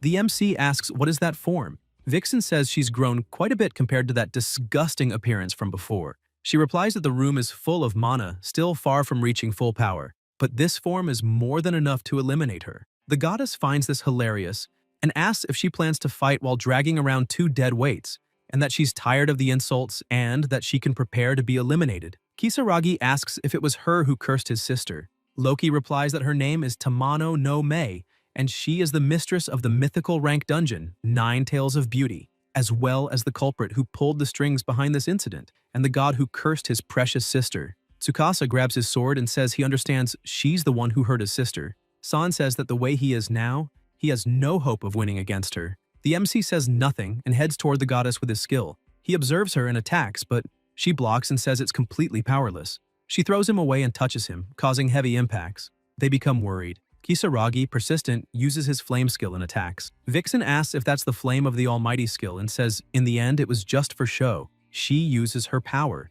turning the flames back toward him, causing an explosion. The girl realizes she reflected the ability. The goddess says it's nearly impossible for a human skill to bypass her defense. Tsukasa gets up and she asks if he can still stand, and that his spirit is commendable, however. It won't be enough to defeat her with spirit alone. The MC watches, and the goddess says she now sees the adventurer she eliminated back then, and that he belongs to him. And that's why humans are interesting. He asks what she's talking about. Vixen replies that if he wants to know, he'll have to defeat her. Kisaragi runs toward her, furious. She uses her skill and attacks him again, causing a massive impact. Tsukasa coughs blood and the goddess says he's softer than cotton candy, and she'll curse him just like she did his sister. And see how both suffer in agony. She begins channeling intense mana toward him. Rin pushes him and steps in front, falling to the ground. The MC runs to her and the system notifies that she was afflicted with a curse by the skill Dark Arts, and it must be removed immediately or the skill user must be defeated. Vixen says it's a beautiful display of friendship and asks if maybe it's love, and says that even if it is, it's annoying either way. He tells her to shut up. The goddess says it's a lovely bloodlust and asks why he's not angrier yet, because that woman is going to be eliminated if he doesn't hurry. Someone tells her to shut up and binds her with chains. It's Loki who restrained her and says she plays too much. She attacks, causing an explosion, and walks forward saying the boy confused recklessness with courage and should let her handle it. The goddess approaches again and says surprise attacks are for cowards and imagines it suits a weakling like her. San replies that it's rich coming from a coward who thinks she's cunning and only serves to hide in the shadows. The two start laughing and then get serious and begin fighting. They exchange several moves trying to hit each other. Loki activates the chains. Vixen says she was always strange. San orders the boy and a girl to take the chance and escape. He says she was the one who hurt his sister. Loki asks if he can't see the difference in strength and says he has no chance of winning. The goddess says she couldn't have said it better. She approaches and attacks. San says she's still as fast as ever and thinks that was a bit clumsy of her. Vixen says she got weaker and asks why she doesn't finish her off. The goddess replies that it's a cheap provocation.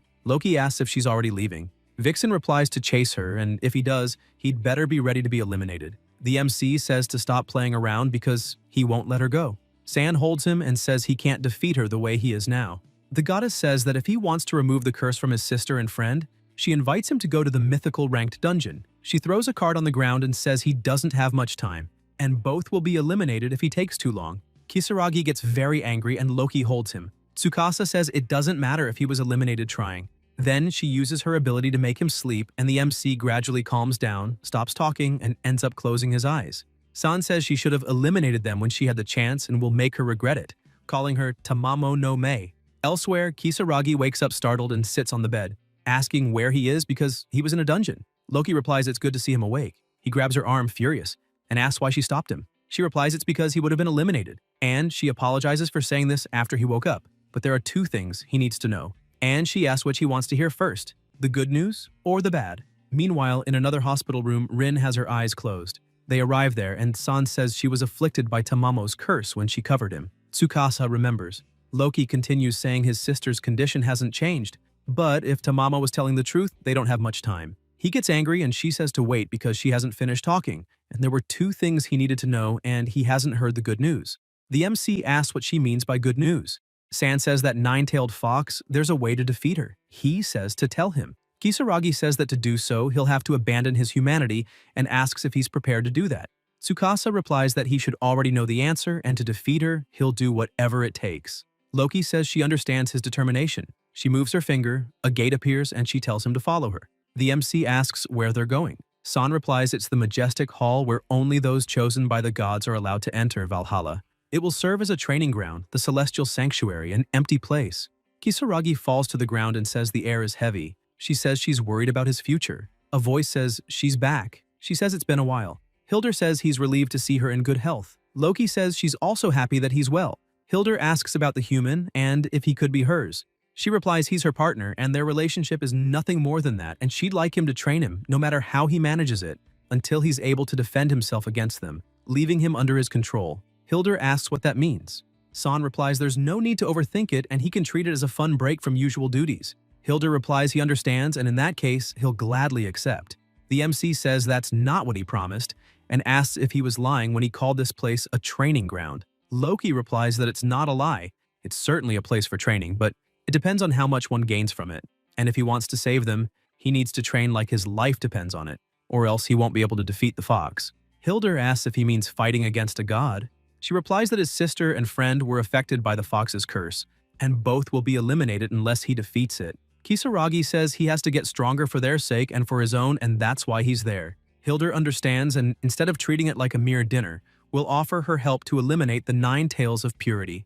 And it may be a bit clumsy, so he needs to be careful not to be eliminated. Tsukasa says to proceed. After some time, still in the celestial sanctuary, Hildur says his training will be simple and he must defeat her, it's a single task. The MC responds that he understands. Hildur talks about Loki's marks.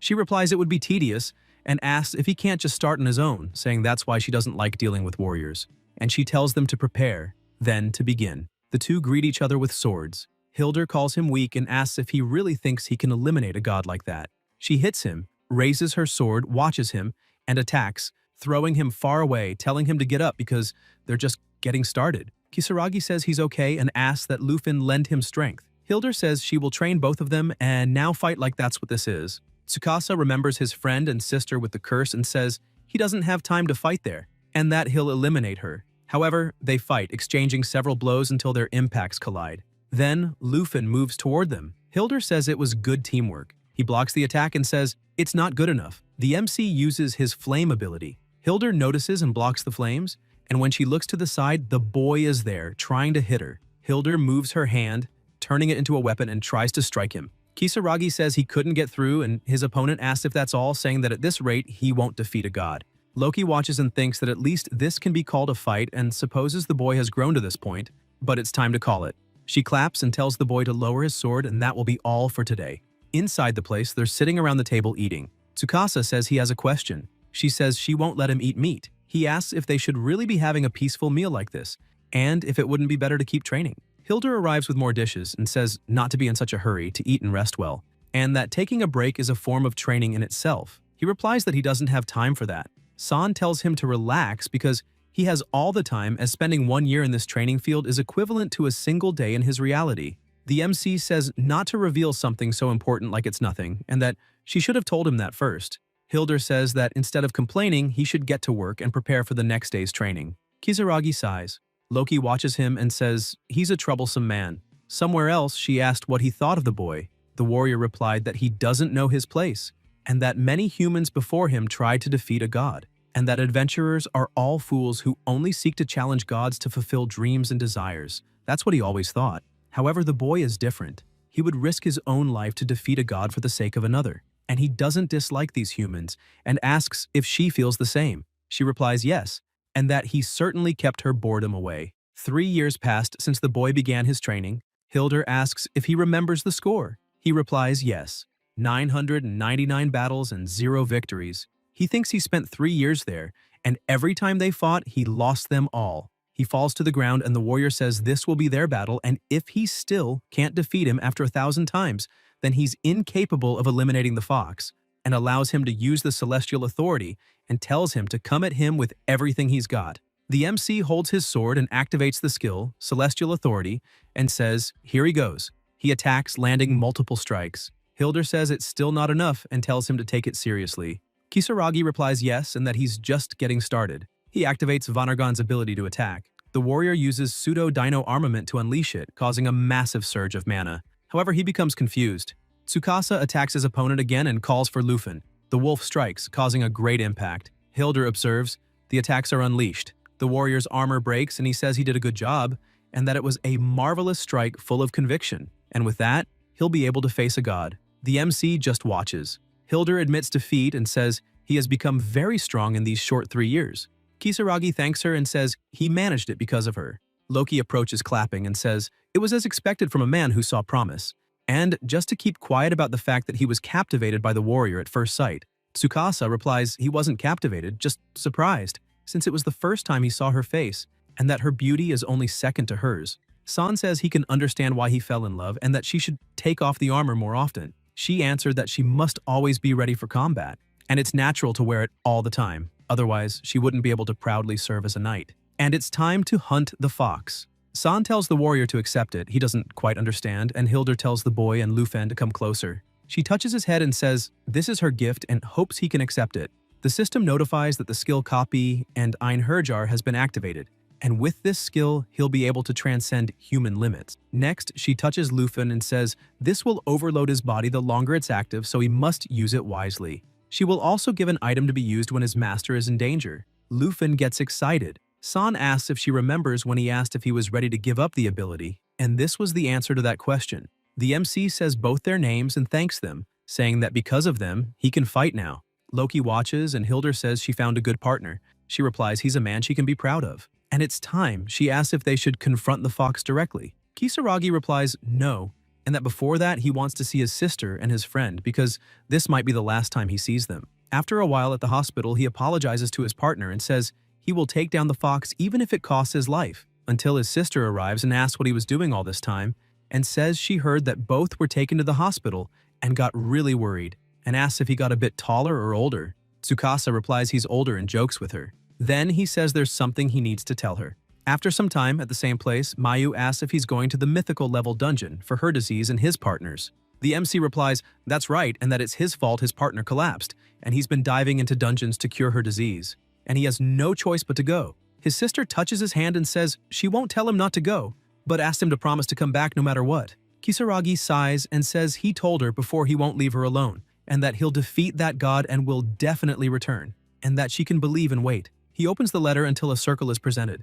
Loki asks if he's saying they should enter. Tsukasa asks if it's not great and says he's going to challenge her there. Mayu tells him to be careful. He looks at her and smiles. Then he enters the portal. When they enter, the goddess is waiting and says he showed up without running away and she'll give him credit for that. The MC grabs his sword and tells her to cut the speeches, that he's going to eliminate her. Vixen watches and smiles, asking if he's not going to summon the wolf or intends to fight hand to hand. Kisaragi replies yes, that he himself will cut her down. The fox wishes him good pain and says he's as reckless as ever and that a mere human should know his place, and says she won't eliminate him easily, not until he begs for the suffering to end. Tsukasa says that this is his tip, that no matter how much he cries and apologizes, she will never forgive him. They stare at each other. The MC approaches with his flame ability to attack. The goddess blocks and says that he certainly speaks highly and asks if he has abandoned humanity. He responds that he has to defeat a god and will do anything if necessary, until his opponent is thrown far away. Then he attacks her with flames. Vixen thinks he is insolent. She opens her fan and tells him to know his place and attacks him. Kisaragi also attacks, causing an explosion. Then smoke moves. Loki says that Tamano's iron fan is the divine weapon Yata Mirror, and its ability nullifies and reflects skill-based attacks. Tsukasa thinks that Tamano's own skills are powerful and problematic enough, but this weapon is the real issue. The fox asks if he is thinking in the middle of battle. She attacks him with her witchcraft skill, Dance of the Thousand Blades Petals, and tells him to dance for her now. The MC runs from her ability until he realizes she is in front of him. The goddess asks if he thinks he can escape so easily. Then, an explosion happens. The MC observes. Vixen says that the petals of the Dance of the Thousand Blades petals are fire blades, created by her witchcraft, and they can burn him. Mist moves while they both attack together. Kisaragi says he thought he could last a bit longer and that the second round is about to begin. The goddess says that he is an annoying human, then attacks with her petal blades. The attacks are intense, but he manages to dodge. Vixen thinks he is fast as she can barely reach him and says that a mere human should know his place. Tsukasa grabs his sword and begins to attack, causing intense auras. The goddess realizes that her witchcraft was cut and thinks that it is impossible because he is just a human. The MC appears behind her and asks if she is thinking in the middle of the battle, saying that this is relaxed. Vixen looks back until she is hit and says that, for a human, this power is excessive, which means there must be some disadvantage, a fundamental restriction like a time limit.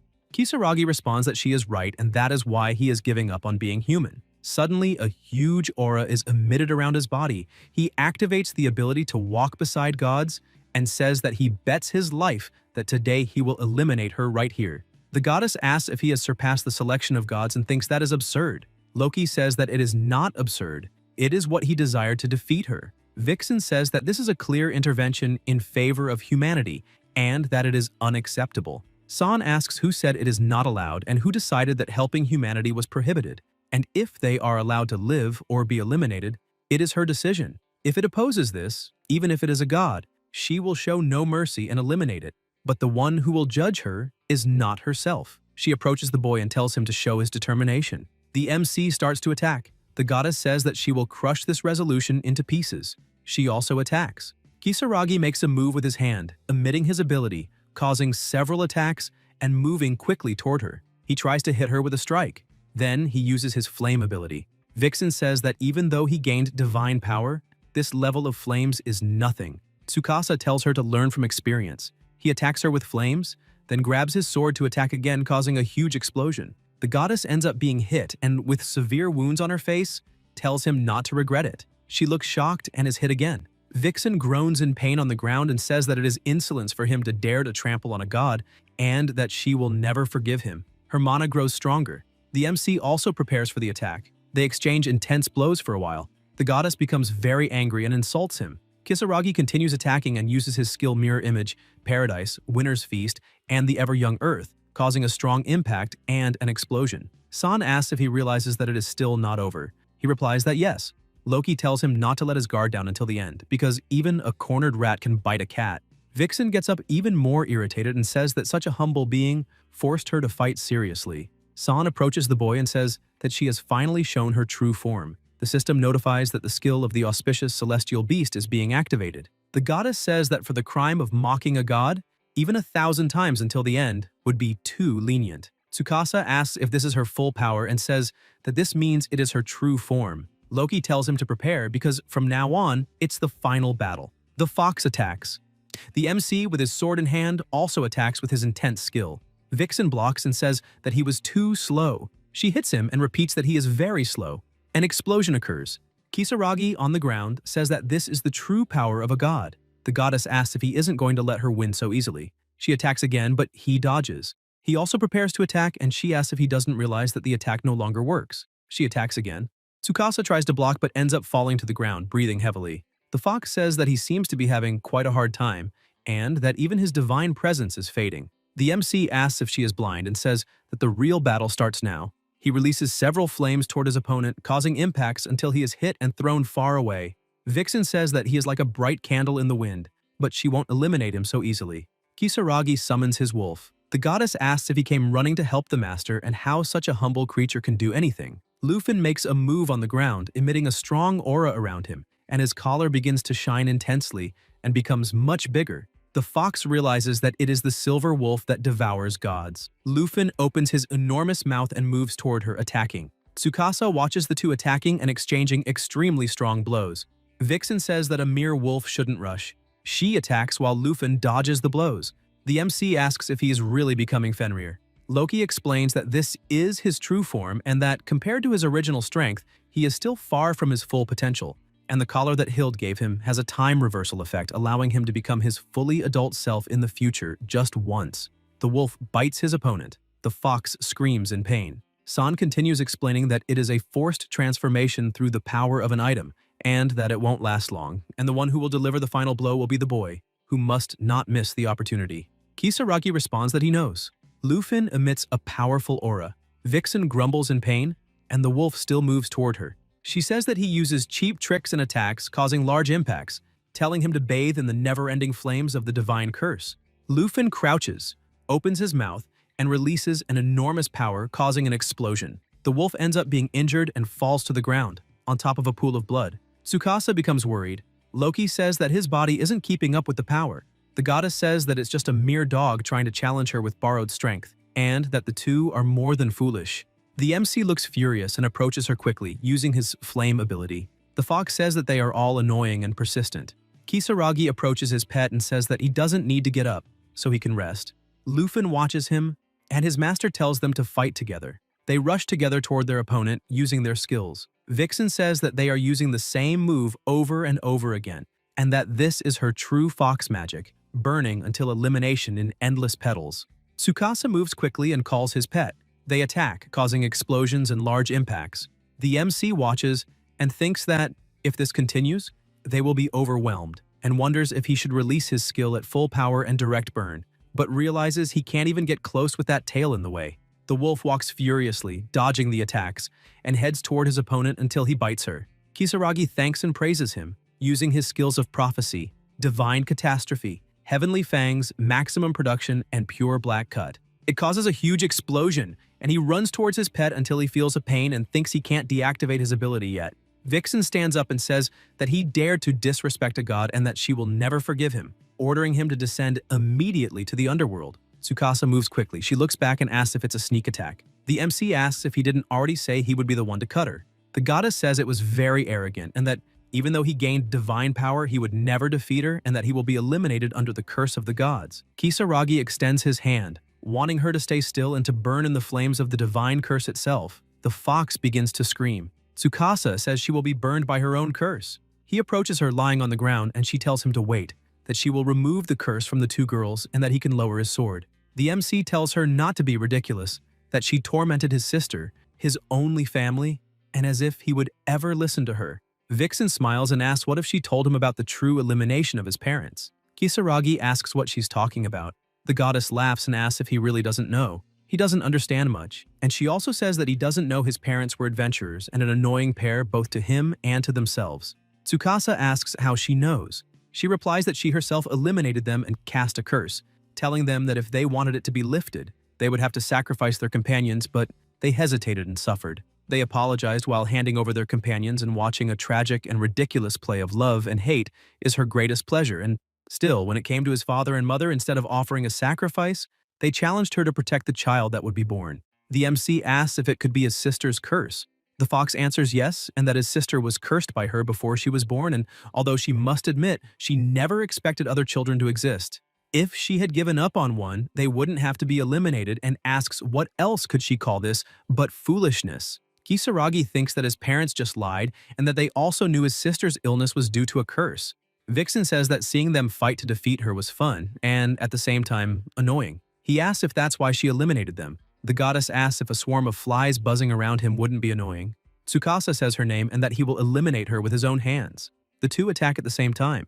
The fox asks if he forgot Loki's words and says that recovering from this level of injury is nothing for her. The MC asks what that has to do with anything and says that even if her wounds heal, her strength won't return. He jumps while attacking her. Vixen also attacks and says she doesn't need to hear things from a man who's already been eliminated. Kisaragi watches her, attacks again with his flame ability, hitting her. The goddess says that's reckless. She uses her ability, releasing several animals. Tsukasa fights against them and tells her to receive the judgment of the stars, emitting her ability, meteor shower, shining on this sacred night. It causes a huge explosion. The MC watches the animals approaching and attacking him. He is hit. Smokes move. The goddess asks if he understands the true power of his Shikigami. Kisaragi responds that he now understands. He copies her ability and activates it. She watches, outraged, and asks if a mere human dares to imitate the ability of a god. Tsukasa responds that it's an eye for an eye and that he will end this once and for all. The fox says it's about time and that she's tired of seeing his face. The two stare at each other and approach to attack. He uses his ability, prophecy, divine calamity, and celestial law. Vixen also approaches with her ability and says that he will be eliminated. The MC remembers the two girls with the curse and says that with this strike he will also end everything. He raises his sword with his ability, flames, world tree, ruin of branches, maximum yield, and pure black divine cuts. The goddess uses her ability, Thousand Cherry Blade, Blooming, and Storm. The two attack together and stare at each other, continuing to attack, causing an extremely strong impact. After a while, still in the same place, Smoke moves. Loki says it's over. He responds that it's not yet and that his opponent is still alive. He approaches her, lying on the ground, and asks if she's still regenerating. San says he doesn't need to worry, as she'll disappear soon and the battle is over. The fox, on the verge of the end, can't believe she lost to a human. He tells her to keep her promise and remove the curse from the two girls. Vixen says she really made a promise. She moves her hand and says that, as promised, she will remove all the curses she placed, that this victory is his, and that it's good that it wasn't too late. Kisaragi watches her. The goddess says that eliminating a god may be something he will regret one day, and that it's a pity she won't be there to see his face when that happens. He responds that that's good. He'll do whatever it takes to protect those he cares about, and even if it's a god, he'll show no mercy. The fox laughs and says she wants to see how long that will last, and that she'll be watching with great interest until she disappears from the place. Loki hugs him from behind and says it's as expected from the man she places her faith in. Tsukasa thanks her. San says he did well and that he can rest now. He responds that he will and that he's at his limit and asks what's going on as he sees a fox he can never trust, and if this is a goblin's grave, and if she was using the place as a hideout. The MC asks what she's doing. She replies that the dungeon will disappear soon, and they need to leave before, and says that he brought himself to the brink by using his abilities again. So he needs to heal his wounds and that they'll go on another adventure together. Kisaragi is embarrassed that she's hugging him, and his face is in her chest. In another place, Tsukasa is lying down and realizes it's a new place. A voice says he finally woke up and it's Loki. The MC says it's just like before. She says then he remembers. She taps his head and says he's grown a little. Kisaragi responds that it's thanks to God's rigorous training. San says this god must be exceptional, and she's talking about herself, until two girls walk through the door. Loki says they were slow and that the man they love woke up. The boy feels a little awkward. The two girls are surprised to see him. Tsukasa apologizes for making them worry. Mayu runs to him and hugs him, saying she thought he'd never wake up. The MC apologizes for always making her worry and says he's fine now. His sister smiles. Rin welcomes him back and says he saved her again. She watches him and thanks him. Kisaragi says he's sorry and that her life was in danger because of him. She responds that if she were in his place, she wouldn't be calm either, and reminds him there's something he needs to check. Tsukasa asks how his sister feels and if anything hurts. Mayu replies that she feels no pain and that this is the best she's ever felt in her life. She looks at her brother smiling and says she's so happy. Loki says that's great. Her sister thanks her too, and they talk among themselves. Hoshi says they'll go to the main topic now and asks why she doesn't tell her brother what she wants to do. The MC is curious to know. Mayu says she wants to become an adventurer to explore dungeons together. He replies that he understands how she feels, but she'll need skills to enter a dungeon. San says if it's about skills, he doesn't need to worry. Kisaragi asks what she means. She replies that her sister was exposed to Vixen's ability for a long time, and whether that's the reason or not, the fox's ability was impressed upon her, and she thinks there's a possibility she did something in her final moments. Rin says they did an exam on her at Jomo, so it's confirmed her sister acquired an ability, and for him not to make that face, because her sister is free from the curse, and to let her do what she wants, as it will help too. Tsukasa agrees. Mayu is hugging San and asks if he and the girl in his room are dating. He asks what she is saying out of nowhere since they are just friends. Hoshi agrees and says they don't have any kind of relationship yet. Mayu says it's a shame and that she would be happy if they were dating. San asks if that's her wish to make it happen and says that if she wants, she could become his older sister. The MC tells her to shut up and says there's no chance of a pillow god being part of the family. Rin asks what he's saying so suddenly. Mayu says it's a caused move. Everyone laughs and Hoshi gets embarrassed. Loki says to keep having fun. In the JDMO conference room, Guildmaster Banrai, Tsunasha Nadamasa, Guildmaster of Koketsu, Mizukagami Shizuka, Guildmaster, and Kyoshiro Guildmaster, Rentaro thinks that he never imagined this would happen. The employee says that this concludes the report on the disappearance of the beginner-level dungeon, Goblin's Nest, which occurred last week. They talk among themselves. It has been half a century since dungeons appeared in this world. The disappearance of a dungeon is completely unprecedented. And even though it's unprecedented, at least handling hell is a good thing. Banrai says the boss instantly revives after being defeated and asks if that doesn't seem strange and says that, whatever the reason, it's something to celebrate. Siran says that a threat to humanity has been eliminated, and that's a historic achievement. That's exactly why they need to investigate. The director replies that, indeed, unprecedented? It's hard to know how to conduct an investigation. Koketsu asks if there were any adventurers inside the dungeon when it disappeared. The employee replies that there were not. Siran says that's a stroke of luck and that if someone had been caught, who knows what would have happened. Koketsu says there are no clues and that with that, there's no way to conduct an investigation. Banrai says he wouldn't be so sure of that as there are people who recently encountered dungeon anomalies. 2 of them, the director observes. A sound is emitted and he thinks it's a tough opponent. There was a leak of information from the search team and says to put them on the monitor. Koketsu asks if there's something wrong with her. The employee responds that these 2 individuals were inside the intermediate level dungeon among the undead and found the advanced boss Ash Demon. Siran says an archdemon in an intermediate dungeon is alarming, but as expected from the former member of Koketsu defeating an archdemon, she has a promising future. Banrai says he's wrong and that the one who defeated the archdemon was a guy named Kisaragi. Rentaro agrees and thinks about the boy and feels sorry for that. Koketsu says the boy's name and that they need to talk to him. The MC goes down the stairs and exits through a portal, saying that it's his first time going to a dungeon alone and remembering when they asked if he was going alone. Hoshi said he didn't mind but wanted to know why. He replies that he just wanted to test something and will leave his sister behind. Meanwhile, in real time and in the same location, lightning strikes and several bats appear. Kisaragi grabs his sword and prepares to begin the strength test. The beasts approach, and he raises his sword to attack, but the monsters move away and begin to fly. 2 bats approach with weapons to attack, and Tsukasa clenches his fist using his lightning ability to strike them, causing a huge explosion. The MC thinks that, as a reminder of life after death, this is enough, and defeating Vixen has greatly increased his level, and the ability he copied has also evolved. According to Loki, eliminating a god makes this natural, but he didn't expect his power to be so heavy. After defeating them, he grabs the cores and continues walking until more bats appear, which he quickly eliminates before reaching the boss room. When he opens the door, several beasts are waiting for him.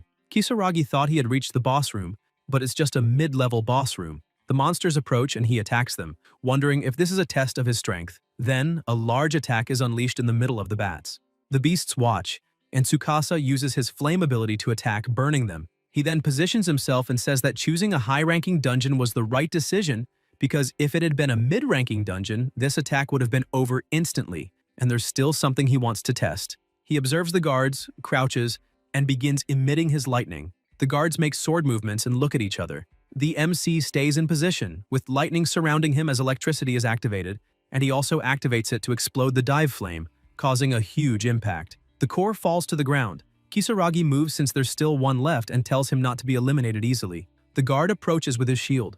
Tsukasa dodges, and with his sword in hand cuts him in half. He picks up the cores from the ground and realizes that the boss room is underground. The MC goes down the stairs, smiling, continues walking, and says he never imagined the boss room would be underground. He wonders if the publicly available information was a lie but doesn't care, and thinks that, according to the information revealed by JDMO, the boss room should have been on the top floor, and the boss should have been the archdemon he already defeated. But it doesn't matter what it is. He just needs to defeat it. He opens the door and faces the boss sitting on top of the eliminated bats, asking if he is the boss. Then, a very bright light is emitted, growing even stronger. The boss appears in front of him and asks if he is the one who caused all this destruction. Kisaragi realizes he can't be careless and wonders if the boss can speak human language, even though he's not a god. He says he was forced to make the attack because he was hiding underground and won't blame others. The boss approaches with his weapon and attacks. Tsukasa blocks and asks if he's not going to use the sword he drew. The boss grabs his shirt and throws him far away, causing great destruction around them. The MC notices that his opponent is very fast for such a large body. Lightning is emitted, creating a great aura. The boss watches as Kisaragi approaches, grabs his sword, and starts exchanging blows with his opponent, realizing that his adversary surpasses even Vixen in close combat. His sword emits flames around it, and he makes several moves. The boss is injured and thinks that the human is strong. He watches him and wonders if the boy is human, and if so, how many infernal battles he has survived. Tsukasa, still with his sword in hand, continues attacking and asks his opponent if this is all he's got, saying that at least he doesn't feel like he's facing a high-ranking dungeon boss, but he's fought against gods stronger than himself. The boss watches, shocked, until he's hit and thrown far away. The MC uses his flame mana and tells his opponent to burn in the divine flames and be eliminated. But the boss blocks with great force, thinking he never imagined there was a human with such power. He manages to throw the flames away and approaches, asking his identity. Kisaragi answers that he's just an ordinary human who eliminated a god. The boss says that the flames released earlier weren't the power of an ordinary human and were the same as the power of a god. He doesn't consider the difference between their strengths and asks to be eliminated. Tsukasa replies that he would like to, but he will become his copper. The boss asks what he's doing until a large circle with chains and mana is formed. The boss's body is chained from all sides. The MC wonders if he succeeded, but the chains start breaking, and the boss's mana becomes more intense. Kisaragi asks his identity, and the boss replies that he is the one who will serve as shield and sword, his sovereign. After a while in another place, the receptionist congratulates him for clearing the dungeon and gives him the reward. Tsukasa grabs his card and checks the data, looks at her, and asks if there's anything else. The receptionist apologizes and tells him to be careful because something bad may happen, but she can't explain the details, only advising him to take care. After some time, the MC opens the door to his house and his sister and partner are waiting for him. Hoshi asks if everything went well. He replies yes, and asks why she is there. Rin answers that they are celebrating his sister's debut as an adventurer. Kisaragi looks to the side and asks why Loki is passing by. The goddess replies that she worked hard to prepare his sister's first dungeon and needs words of encouragement. He says he appreciates her. She gets angry with just that word. Mayu says not to provoke her since she helped a lot. Loki runs to hug her and says she taught her how to use skills and how to fight monsters. Mayu says her teachings are very good, and even though she was scared, she managed to defeat monsters. Tsukasa notices that the two are getting along. His partner touches his shoulder and says it must be hard for him. Mayu says dinner is ready and asks for help setting the table. They reply that they understood. After a while, still in the same place, they sit around the table to eat, and Mayu talks about the first dungeon and how she managed to defeat the boss. Rin says her skill control is very good. Due to the curse, the little girl inherited the same dark arts skill. According to the goddess, they will reach the same level. Loki tells him to be careful so his sister doesn't surpass him, and that divine dignity can't be seen anywhere yet. The MC thanks her. In another location, he walks with his partner and apologizes for the problems with his sister. She replies that she just wanted to help and asks about discussing the goal for the future. He agrees. Hoshi says his goal is to conquer the next mythical class dungeon and believes they should spend time preparing the foundation for it, conquering dungeons and leveling up, and also intends to increase the number of guild members. As with only the 3 of them, their combat strength is a bit weak. Kisaragi asks if his sister is already a guild member and says if it's about combat power, she has a solution, and explains that her Summon underling skill evolved, and now she can turn defeated monsters into her subordinates. Her partner says that then they don't need to increase the guild member's strength. Tsukasa comments that he also doesn't intend to reveal much about his goddess and her abilities. She agrees and says they will be selective about which monsters they want to turn into subordinates and continue dungeon cleaning. Until the MC's phone rings, he answers, and it's the director asking if he has a moment. Kisaragi asks what the problem is. Rentaro replies that the masters of the 3 great guilds are interested in him, and he should be careful. He explains that there was a meeting of some of the best adventurers in the world, Crimson, Myriad, and Azures, and they say they are capable of conquering hero-level dungeons alone. Tsukasa doesn't understand why they are after him. The director asks about the beginner dungeon that disappeared recently. He replies yes. Rentaro says that before the incident he encountered an archdemon that shouldn't have appeared in a mid-ranked dungeon, and there was the case of the search party being exterminated, and the guild masters learned about it and now they suspect both of them. They are involved in these 2 anomalies. The MC says this is problematic until he widens his eyes upon seeing someone in front of him. On the phone, the director asks what's wrong. He replies that he will call back later and asks the identity of the person in front of him. The person recognizes him. Kisaragi asks how he knows his name. The person introduces himself as the Master of Myriad, Utori Kyoshiro, and says he came to meet him personally and is interested in him, and asks what he thinks about talking for a bit. Tsukasa asks if he can do something about this dangerous bloodlust. Kaio replies that his guilt is just a habit and getting rid of it is an impossible request. He quickly approaches and attacks him with his skill. The MC blocks with his arm. Utori says he expected nothing less from someone who defeated an archdemon in a mid-ranked dungeon. Kisaragi asks again what he wants from him. Kyo asks if that's not obvious and says he wants to test his strength. Rin says they are in the center and someone might see them. Utori responds that guildmasters have certain privileges, and one of them is the permission to use abilities outside dungeons. The official condition is for riot suppression. but it would be a waste not to abuse their authority sometimes, and not to worry and go ahead and use the abilities. Tsukasa watches him, clenches his fist with lightning around it. Kyo looks shocked, trying to defend himself until an explosion occurs. The MC says he hopes he's satisfied now since he'll be his opponent. Utori smiles and emits a strong light, saying he will make this flashy and not to go too far east. Kisaragi says that's her hint, and the two approach each other. Kyo attacks, Tsukasa dodges, clenches his fist, and attacks. His opponent steps back and he attacks with a much stronger punch. Utori says it wasn't bad and will take things to a higher level. He disappears from the spot and quickly appears behind him. The MC realizes his enemy is getting faster. Kyo hits him quickly and throws him away. Kisaragi holds on and thinks it was as expected from a guildmaster. He's really strong. Utori wonders if he dug his punch properly and thinks about how he was fighting with entry-level dungeons not long ago. He says he just wanted to assess his strength but liked what he saw and invites him to join his guild. The two partners look surprised. Kyo says not many can fight on equal footing, and he will give him special treatment. It's not a bad deal. Tsukasa responds that he'll refuse, because he has already decided to conquer a mythical ranked dungeon with his partner. Utori laughs and asks if they're going to conquer a mythical ranked dungeon with just the two of them. Suddenly, he emits a bright light and says not to talk nonsense, and that he will eliminate them. The MC challenges him to do it. The two attack and their impacts collide. Kyo uses a lightning ball and attacks. A strong light is emitted again, causing a huge explosion and a massive impact. Kisaragi asks if he doesn't know the meaning of holding back. Utori responds that he doesn't need to hold back and the fun is just beginning. Tsukasa says this is getting problematic. The two stare at each other and begin to attack and exchange blows until someone arrives. Hoshi looks shocked seeing two people, Shizuka and Tsunasha. Kyo observes and asks what they are trying to do. The MC watches them and realizes they are strong. Utori tells them to stay out of it.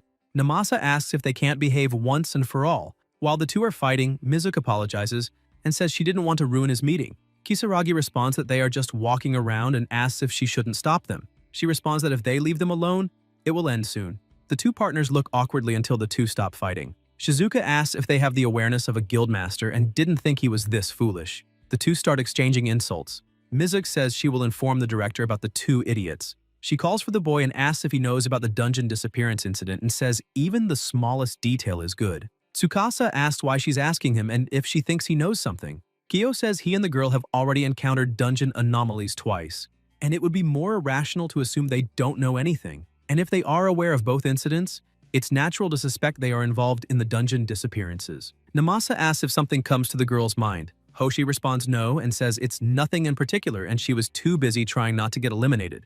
Utori asks the boy, and he responds that he knows nothing. The two stare at each other. Kyo praises him for his courage and says he should join his guild. The MC reminds him that he refused before. Utori says the girl can also join the guild with no complaints. The other two guildmasters grumble and say they have plenty of complaints. Kyo says they are after the same thing. Tsunasha says they can't waste talented youths, and Shizuka says she won't give him up easily. Utori says they can settle this in a fight. Mizuki says they will settle it fairly, and whoever wins rock, paper, scissors will recruit first. They agree, so they play rock, paper, scissors. A few days later, at the Azure Storm Guild, Loki watches and says that this is impressive and that the boy climbed in peace. And Kisaragi thinks that he was just summoned by the guildmaster, and it's not like he's become important or anything. Shizuka tells him welcome to the guild, and they are happy to have him there and to take their time and enjoy, she smiles. And Loki thinks it must be hard to be so popular. Mizuki says that time is limited and wants to see his strength and wants to see him fight with her own eyes. Rin thinks that's what it's about and thought recruiting his partner was the goal. Tsukasa asks if that's her true intention. Shizuka asks if he doesn't want to know where he is now. Loki says that this woman understands things well. The MC smiles and says that he will accept her request. Hoshi looks startled and Kisaragi asks who he should fight, and if she's not going to say it's her, the subordinate tries to say something, but Mizuki orders him to be quiet and says she would love to, but it would turn into a fight to the death, and his opponent is the subordinate, and he's the ace of their elite force and asks if he's dissatisfied. Tsukasa replies that he understands and will start, meanwhile, in the waiting room of the training field. Loki says he looks extraordinary, eager for a fight, and asks what changed. The MC says that if you're going to challenge a mythical class dungeon, you can't just fight monsters all the time. She replies that this makes sense and asks what happened to his ragged clothes. He responds that it's just his uniform. The goddess says that a man who defeated a god shouldn't look so poor, and even if it's a bit late, Here is the reward for eliminating the fox spirit and hopes he accepts it with gratitude. Kisaragi notices a dark mana and asks if it's new equipment and says he will make good use of it and it's time to go. After some time in the training room, Kong confidently says he's going to win. Mizuk tells him not to lower his guard because the boy is quite strong. Kong says not to worry and will teach the boy how tough society can be and will go all out from the start. They stand face to face and the master orders them to begin. Kong strikes his weapon on the ground, Tsukasa watches, and the subordinate asks what's wrong, and if he's not going to draw his sword, the MC responds that he will test how far he can go without using it and asks if he can't eliminate him. Kong gets furious and uses his storm attack ability. Kisaragi says that's a pretty violent choice of words for a simple skill test. The subordinate smiles and moves quickly. Attacking with his ability, Tsukasa thinks that facing this head-on will be dangerous and he just needs to dodge. Kong tells him not to underestimate him. He raises his weapon and looks startled as he sees the boy approaching and hitting him. He smiles. The MC looks confused and the subordinate says he's not going to lose. Until there's an explosion. Kisaragi approaches unscathed. Kong can't believe he dodged that. Tsukasa makes a gesture with his hand and says it's time to raise the level. He clenches his fist and attacks with his ability and says this guy is fast for his size. Lightning moves across the place and he keeps attacking. The subordinate asks if he's taking the fight seriously. He grabs his weapon and attacks. The MC draws his sword and says that's a big accusation. He attacks with his flame ability and says he's taking it seriously. Kong says his lightning attacks don't work and a big explosion happens. The subordinate approaches with his weapon to attack. Kisaragi blocks and says it's very light. He attacks his opponent and throws him away. Kong holds on by supporting his weapon on the ground until he notices flames approaching. He uses his strength to block the attack. Tsukasa keeps attacking until he stops and says it was about time. The subordinate says the fight isn't over yet. The MC smiles and agrees. Kong looks scared. Kisaragi says this is the end. He activates Divine Thunder. The subordinate, startled, asks if he was deliberately charging the ground with electricity. Tsukasa uses the thunder attack, burning his opponent, then approaches with his sword and says he won. After some time, Kong is carried on a stretcher. Mizuk can't believe she overloaded him like that and thanks him for today, saying it was impressive to watch. The MC says he learned a lot too. Shizuka says she wasn't planning on calling him today and asks if he'd like to join the Azure Guild. Kisaragi asks if she can't give him a break. Mizuk says there are hardly any adventurers who can fight Hao properly. Tsukasa asks if it's just because she was trying to eliminate him, saying that if she were serious, she wouldn't be there now. The master says Kong is the same in her guild. Few can defeat him. The MC asks if she wants him to join the Azure Guild. She answers that he has a lot of value and someone who appeared suddenly during the dungeon anomalies with strength comparable to a guildmaster, it would be unnatural not to want him as an ally, promising to offer him the best conditions and asking what he says. Kisaragi answers that no matter what she says or the conditions offered, his answer won't change, and he has no intention of joining any guild unless his partner decides to join. Shizuka watches her, and Rin says she wants to live freely without being tied down, wanting to have adventures with her grandfather, and the answer is the same as her partner's. Mizuk says the determination won't change and she won't just give up, sure that both of them feel the same way. Tsukasa remembers the two masters. The master says she had to see something interesting today and is looking forward to working together. He responds that he refuses and walks away. She watches them and says they both belong to her. They walk and comment on Shizuka. The MC looks at his phone and puts it away. His partner asks if he's okay with it. He answers that he had a bad feeling. Hoshi picks up the phone that was ringing and answers it. Namasa apologizes for calling out of nowhere and they talk on the phone. Kisaragi watches and thinks this is becoming a mess and needs to think of a way to handle it. After some time, in his room alone, he doesn't know what to do about the 3 guilds, and now he has to go to Crimson too. The only authority above a guildmaster is JDMO, and he wonders how he should speak. The MC stays silent for a moment until he grabs his phone and asks if this is what they mean by hiding in plain sight, saying he has something perfect for it.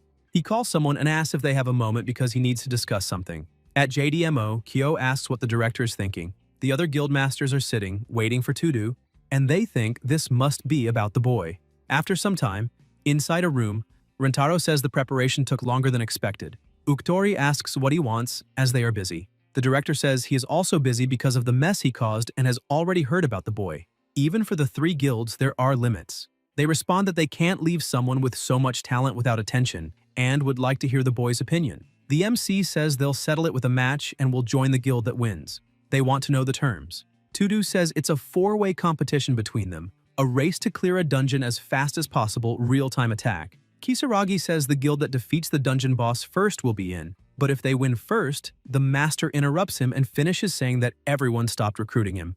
Kyo, as always, thinks this is bad and gets angry. Rintaro says that in a week, the dungeon will be advanced, and as for the participants, any number can be taken. Someone slams the table and the two masters say they'll make them regret it. The director says guild masters can't participate and must form parties within their guilds to see which is the strongest, Tsukasa's or theirs. Loki watches, and a voice says she really betrayed them. The goddess asks what she's talking about. A voice says she gives power to a human, and asks if she forgot the rule about not helping humans. She responds that she has no reason to obey that law. Laws made by those who seek to annihilate humanity mean nothing to her. The voice says that now they are enemies, and to start, they'll eliminate her favorite. Loki smiles and says her favorite is strong, so not to be careless and end up eliminated. The MC says there's a chance they can win. Rin says that even if they're not the masters, they'll be facing the best adventurers from the 3 guilds, with 10 from each, and asks how he plans to win against them. As if they lose, he says it's okay and has a plan, but it'll be a race against time. Hoshi observes and asks about the plan. He responds to dive into the dungeon as much as possible and increase the followers, already outnumbering them from the start, and asks if she wouldn't call that unfair. Kisaragi stands up and says they should gather their forces. A week later, the director announces that the guild competition for dungeon clearing has started. It's the Black Ants' Hell. Interference and cooperation are allowed, and the first guild to defeat the boss will win. As a precaution, all participants must equip a GPS to track their location precisely, and if any abnormalities occur, the competition will be interrupted, and the guild masters will be allowed to intervene. The masters observe, and a JDMO employee tells the participants to head to the dungeon gate, and Tudu and others to the waiting room. Rin tells her partner to do his best. Tsukasa says to leave it to him. After a while in the dungeon, he says they need to get to the boss room as quickly as possible. The MC looks to the side and says it won't be that easy. A group enters in front of him and says this is a restricted area, and if he wants to pass, he'll have to defeat them first. Kisaragi sighs and says the 3 big guilds have disappointed him. He didn't think they would resort to tricks like this, but it's within his expectations. He moves his hand and uses his follower's summoning skill. Mana moves, and beasts are summoned. The group looks shocked, not understanding what's happening, and starts saying no one told them about this skill. Tsukasa orders the beast to handle them, but not eliminate them. The beasts charge toward the group and start attacking them. The group tries to defend themselves and grumbles about the skill and the monsters being pretty strong. The MC keeps walking until he hears a noise, looks back, and says he'll leave this to them. Kisaragi fights against the dungeon monsters and eliminates them, asking if he provoked them too much. A monster asks if he's okay, and he replies that he is. Tsukasa causes a huge explosion and says defeating him isn't a condition for victory. The group complains that their skill was cut off, and only a guild master could do that. The MC asks if they're taking this seriously. They reply that they are, and it's their role and they won't let him reach the boss room. Kisaragi summons a boss and they say it's just a mid-level boss and it won't be enough to stop them. Tsukasa uses his flame skill and attacks them, saying he'll leave it to the beast. He walks away, leaving the monsters to deal with them, thinking that, besides Roof, his remaining followers are genocide, and he didn't expect them to go this far with the interference. That was a miscalculation, and he wonders if he'll make it in time, until he runs into another group blocking him from getting to the boss room. The monsters say they'll handle it and stop them. The group doesn't understand why these monsters are here, but the MC manages to get past them while the beasts are fighting the group. They say they won't let them interfere with their master. Kisaragi reaches the door but notices something. Kong is facing the boss and everyone around is eliminated. The boss is terrifying and dark. The subordinate says there's no way they can win. Blood splatters while outside. The secretary says an abnormal magical reaction has been detected in the upper dungeon. Black Ants' Hell, even with an approximate estimate, it's dangerously close to myth class. The guild masters look on and Uktori starts running, saying he's going to the dungeon. And this is a mythical class reaction. Mizuk says that if they don't go now, they'll lose valuable forces. And even with the crimson blood, they can't afford this. Namasa observes and says no one said they wouldn't go. Rescuing the guild members and conquering a mythical class dungeon has been their long-standing ambition, and not going is not an option. Shizuka says the girl should stay there. Hoshi agrees and says that when they all arrive, it will already be over, because her partner is in that dungeon and it will end soon. Meanwhile, inside the dungeon, attacks happen. The MC looks to the side and Kong is thrown against the wall. The subordinate recognizes him and tells him to run, because that thing is very strong.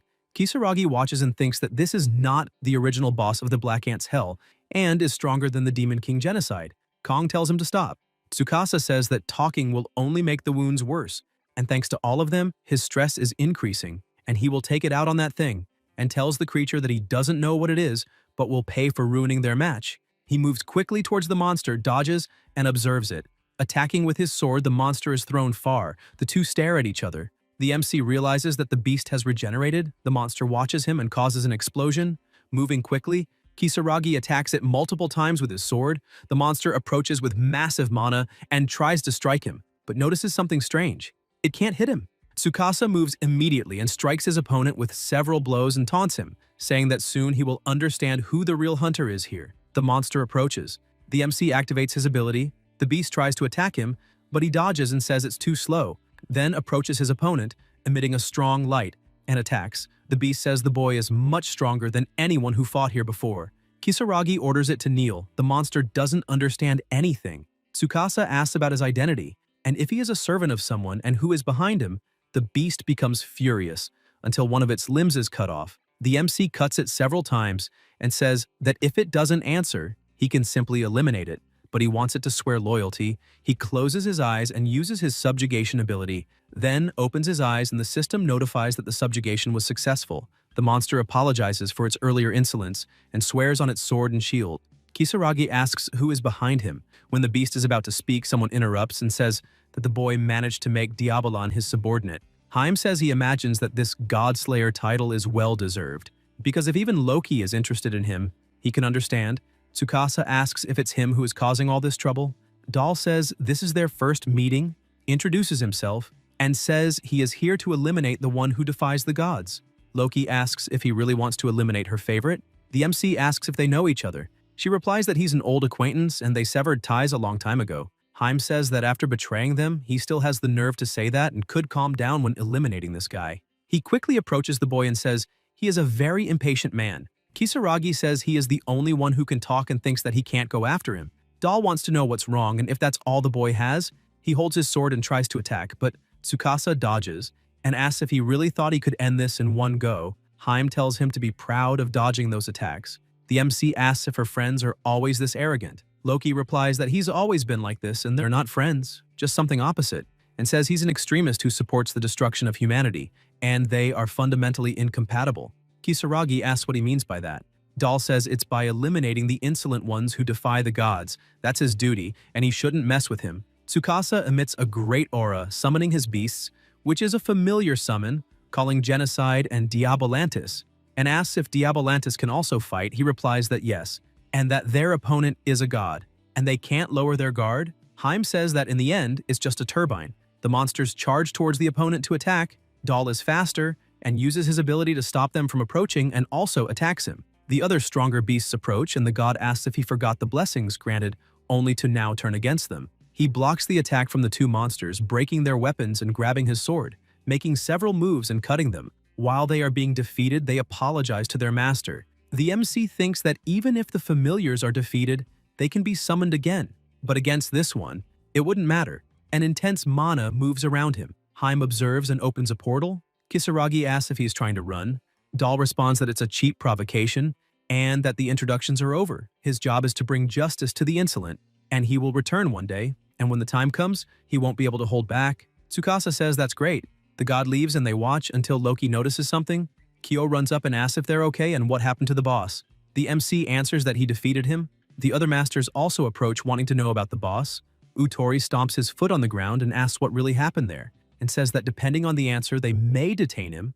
The other masters remain silent. Kisaragi thinks that he can't say it was the work of a god. Kyo wants to know what happened there. Tsukasa explains that it was like when they found an archdemon in a mid-level dungeon. An irregular boss appeared. They reply that they know, and that's why they are here, and want to know what happened with the irregular boss. The MC sighs and answers that he defeated him, and asks if there's a problem with that. Mizuki asks if he really defeated him, because they are there because there was an abnormality in that dungeon, and they detected magical power close to a mythical class boss. Namasa asks again if he defeated him. Kisaragi answers that when he arrived, Kong was already injured, so it wasn't that hard. The masters can't believe it. Kyo asks about the magic stone. He answers that when the boss was defeated, it disappeared along with the corpse and magic stone. Utori thinks that, considering it was an irregular boss, this isn't surprising, but it's hard to believe that Kong and the others could even damage it. Since no adventurer has ever fought a myth-class monster, the masters just keep watching. Tsukasa says that this was an RTA and means he won. They look irritated. In another location, Haim approaches and the pillar with a horse figure welcomes him and asks how the Godslayer was human. Dahl says that it's nothing particularly remarkable. They don't pose a significant threat to them. The pillars ask about the others, and if besides the Godslayer they are the humans with the highest ranking in Japan, the god responds that there's nothing to worry about. The pillar says that humans are constantly evolving, and if they let their guard down, they might end up like the Ninetails having their heads ripped off, and that they can eliminate any unstable elements. And the traitor Loki also needs to be dealt with. Haim responds that he understands. In another location, the MC is explaining how it was in the dungeon.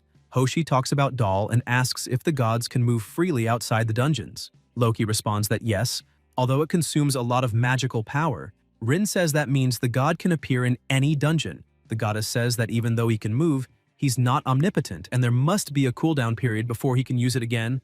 Kisaragi says that this window is their chance. Hoshi asks if that means having a preparation period. He answers that yes and fought a little with the god, but at this rate he doesn't think they can win because his strength is much greater than Vixen's, and to stop him, they need to become stronger. Loki says that God has no weaknesses and is a complete warrior. Rin says that they have no choice but to create their own strength and thinks that who needs to get stronger is herself. The goddess says that without considering things that will get more chaotic from now on.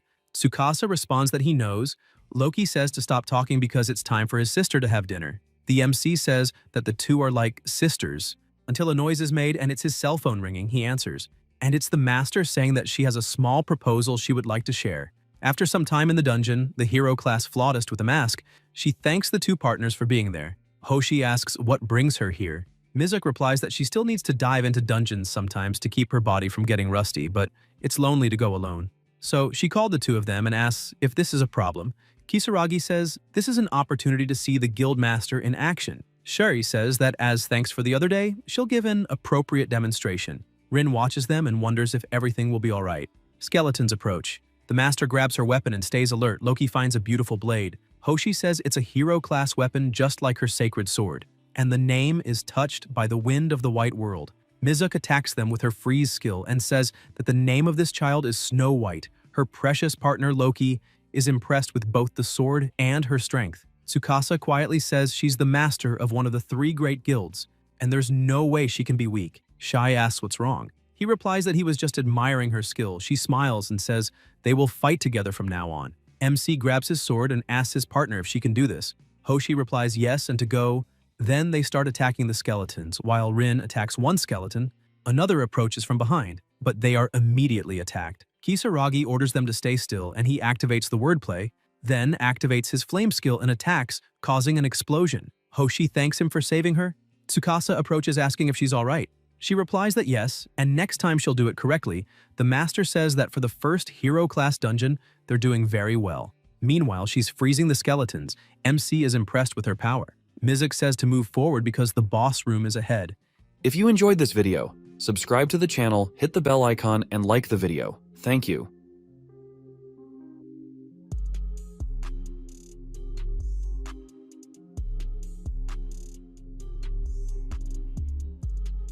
However, at the entrance to the boss room, the flutist, a voice says that before challenging the boss, they should review the details of the dungeon boss and make a quick analysis. The dungeon boss of hero class, the flutist, is famous for his brutality. Countless adventurers have challenged him, only to be massacred. Shizuka says there are two main points to watch. First, the infinite summoning of ghost-type monsters through music. If the boss is attacked, the performance stops and the summoning ceases, so taking him down quickly is key. Second, he ambushes using spatial teleportation. Once he takes a certain amount of damage, he will use teleportation and music simultaneously, so never let your guard down. Hoshi says that if they fail to hit him during the performance, the summons will continue endlessly. Mizuki agrees and says their top priority is to stop him from playing the flute. The protagonist thinks that, as expected of a hero-class dungeon, this boss is troublesome, but if he can't beat this thing, then he'll never stand a chance against that god. His partner asks if he's okay. Kisaragi says it's no problem. Shizuka looks back and tells them to stay alert and that she's counting on them. They come face to face with the boss playing the flute, with skeletons around him. He is the hero-class dungeon boss, the level 60 flutist. Mizuki says she'll go in first and attack the boss and the two should handle the minions. They respond that they understand. Shizuka says that's a good answer and that they should act quickly. She teleports, facing the enemy directly. The flutist plays his flute and the skeletons move toward the two. Tsukasa says they don't need to take him down all at once, but to be careful of the surroundings and avoid being surrounded. Gain says he won't be a burden and not to worry. The protagonist says he understands. The two advance together while Mizuki fights the boss. She notices two skeletons approaching from behind. Shizuka smiles upon seeing the skeletons being burned. The flutist looks surprised and says today's allies are quite capable. Mizuki raises her sword and attacks, saying it's now and to hit all at once. Kisaragi calls to his partner and says he's fine and to go ahead. The system notifies the activation of the Divine Thunder ability. Tsukasa approaches the boss from behind. The flutist looks back confused, and the protagonist says he's too slow, then attacks with flames, injuring the enemy. The boss backs off. Shizuka says well done and that the enemy won't escape. Mana is unleashed at the opponent. Mizuki uses her Ice Prison Crystal ability. The flutist thinks this human is strong, but even more disturbing is that man, there's something different about him, and he needs to be eliminated. But to do that, the two women look confused, and the boss thinks he'll eliminate that woman instead. Kisaragi appears behind him and says he knew he'd try that. The boss grits his teeth, and Tsukasa attacks him without hesitation. As he falls, the flutist wonders why and how he knew. The protagonist says his thoughts are easy to read and asks if he was trying to eliminate his partner to throw him off. How could he let that happen? Kisaragi strikes him, causing a massive impact. Lightning is released alongside flames toward the fallen enemy, and then a weapon approaches the opponent. The boss looks surprised and wonders who the hell this man is. Tsukasa walks toward his sword embedded in the enemy. An extremely intense aura is released. The protagonist activates his skill, Kamui, and says it's over, then uses the piercing Black Divine Slash Vanargand. The attack is so powerful that it also destroys everything nearby, making chunks of rock fly. The flutist says he understands. He's a godslayer. The smoke clears, and Kisaragi says he seems to have become quite famous. Shizuka says he's way too strong. Tsukasa picks up the crystal from the ground and says the dungeon has been cleared and asks if they're heading back. Mizuki replies yes and calls the girl. Rin thinks she's weak and nothing more than a burden to her partner. If her partner hadn't been there, she would have been in real danger, and she can't stay like this. She will become stronger, no matter the cost. Outside the entrance to the JDMO, Shizuka thanks them for today and says she had a lot of fun thanks to them. The protagonist responds no and thanks her, saying it was a valuable experience. Mizuki says, by the way, she was wondering if they had already decided on a guild name. Kisaragi says now that she mentions it, they've been so busy, they haven't thought about it. Shizuka says it's a good way to make a name for themselves, so they should decide soon. Tsukasa agrees and says he'll talk it over with his partner. Rin is downcast and distracted. The protagonist asks if she's okay. Hoshigane replies that she's fine and asks what they were talking about again. Kisaragi replies that it's about choosing the guild name and asks if she's sure she's okay. Rin answers that she is and that anyway, they were planning to discuss it with Mayu next time. Tsukasa tells her to wait and asks if she's also considering Mayu's opinion. Hoshigane responds that of course. Mayu is an important member of the guild. Mizuki says she's looking forward to seeing what name they'll choose and says see you around, and the protagonist calls his partner to head back as well. They walk until Rin appears in another place, empty and looks confused. A voice says she seems troubled. Someone teleports into a chair and says that as a goddess, she'll make an exception and offer her guidance. Hoshigane asks if she's Loki-san. The goddess replies that's right, and this is the first time she's revealed this form, and appearances are trivial. More importantly, she asks if Rin is wondering how to get stronger. Rin replies that, as expected of a god, she sees right through her. She doesn't want to just be protected by her partner and definitely doesn't want to be a burden. Loki says that she wants to fight alongside him no matter what and that she's brave. Very well, she will personally train her. She trained Tsukasa and Mayu, so it wouldn't be fair to leave her out, and she'll be even tougher on her than she was with her partner. Hoshigane replies that she understands. The goddess tells her to say when she's ready, and until then, to work on what she lacks. Rin looks surprised, and a voice says that distancing herself won't get her anywhere. Hoshigane pulls back, startled, and says she's fine. Just lost in thought for a moment, and seriously, it's nothing, so don't worry. The protagonist calls her, and Rin says she has something she needs to do, so he should also focus on what he needs to do. She'll catch up to him soon, and he better be ready for her. Kisaragi replies that it's all right. He thinks he also needs to get stronger, and if he wants to defeat Heimdall, he has to become even stronger. But before that, there's something he needs to confirm. The goddess is summoned, and finds it unusual that he's calling her this time. Tsukasa apologizes and says he needs to clear something up. Heimdall is a radical who wants to exterminate humanity, but what exactly does that mean? Loki replies that now that he mentions it, she never really explained. To simplify, to Heimdall and those like him, humanity is nothing more than a malignant cancer. The protagonist is surprised, and the goddess continues explaining that there are far more humans than there should be, and to ensure the world's survival, they believe humanity must be eradicated. That's Heimdall's ideology. Kisaragi asks about ensuring the world's survival. What is she talking about? The goddess says it's fine if he doesn't understand now, and she's not asking him to accept it. But never forget that countless lives rest on his shoulders. This is the path he chose. Tsukasa says that if that's the price he has to pay for eliminating a god, then he'll bear it all, down to the very last shred. Elsewhere, Rin is sitting on her bed, thinking that what she lacks is her level, her sword, her raw power, but more than anything, she barely has any experience fighting opponents stronger than herself. She says that before training with the goddess, she has to fix that and wonders how. Then she notices something and picks up her phone, saying that actually she knows the right person. Hoshi calls Mizuki and asks if she's free. She replies that she is, though she didn't expect her to reach out so soon, but it's not that surprising. Rin asks if she already knew.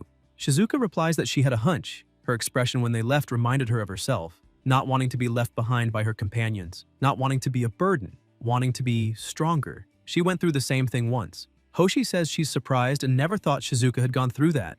Mizuki replies that everyone goes down that path. The only ones who don't are a few rare geniuses. She then confirms the reason Rin called her and asks what she needs. Rin replies that yes, and she knows it's quite bold of her, but asks if she would train her because she wants to become strong enough to stand beside her partner as his equal. Shizuka says that normally she'd stop her and say there's no need to rush, but it's fine. She accepts. But in exchange, Rin has to come to her directly. If she's not fully committed, she won't accept. Hoshi replies of course and thanks her. Then she hangs up and tells her partner to wait. She'll catch up to him soon.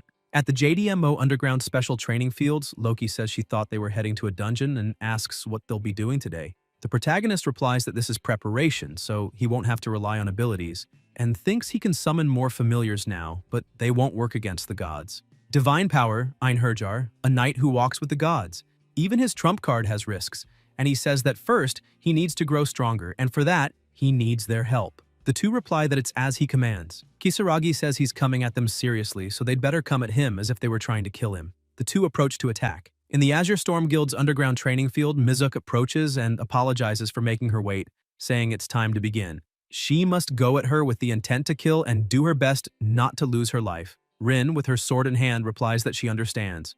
10 days after the start of the training in a hero-class dungeon, the Judge of the Condemned, Tsukasa eliminates the beast with a single strike. A knight in armor tries to attack from behind. The protagonist immediately decapitates him. His subordinate suggests summoning more so they can fight too, but while Kisaragi trades blows, he says not to make him repeat himself. If they want to defeat the gods, they must become stronger. That's why all of them, until he stops speaking and begins using his ability, unleashing an extremely intense power, and the enemies are defeated. Crystals fall to the ground. Tsukasa walks forward and says he's moving on. A voice says, "This is rare, a visitor after so long," and asks what brings him here. This is the boss, the Judge of the Condemned, King Enma. The protagonist asks if he really needs to ask. The king replies, probably not, and tells him to begin. The attacks commence, and the boss calls him to eliminate each other and strikes immediately, saying it's impressive that he blocked the attack with his blade so quickly. He's quite skilled. Kisaragi says he understands and now has a good grasp of things. He attacks, swinging his sword that releases flames. The king glares at him and the two close in together for a clash. Tsukasa continues unleashing intense flames. The boss closes his fist, blocking the attack, but the protagonist, without hesitation, tears off his hand and asks if he didn't warn him. He says he understands now and attacks again. The king gets up, dodging. Kisaragi asks if he dodged and says, well, he is a hero-class boss. The boss, heavily injured, says no way and asks if he analyzed him from the first move. Tsukasa says, instant teleportation to a marked target, ability, temporal space dodge, a troublesome skill, but if someone stays alert in all directions, it's easy to counter. The king speaks of power beyond reason and understands he is the Godslayer. The protagonist asks if he's serious and how far that rumor has spread. The boss smiles and says he'll now fight at full power, but then his arm begins to catch fire, and the king, desperate, asks what that flame is. Kisaragi responds that it doesn't matter if it's cut or burned. It regenerates instantly. It's more annoying than a regular ability, so he sealed it.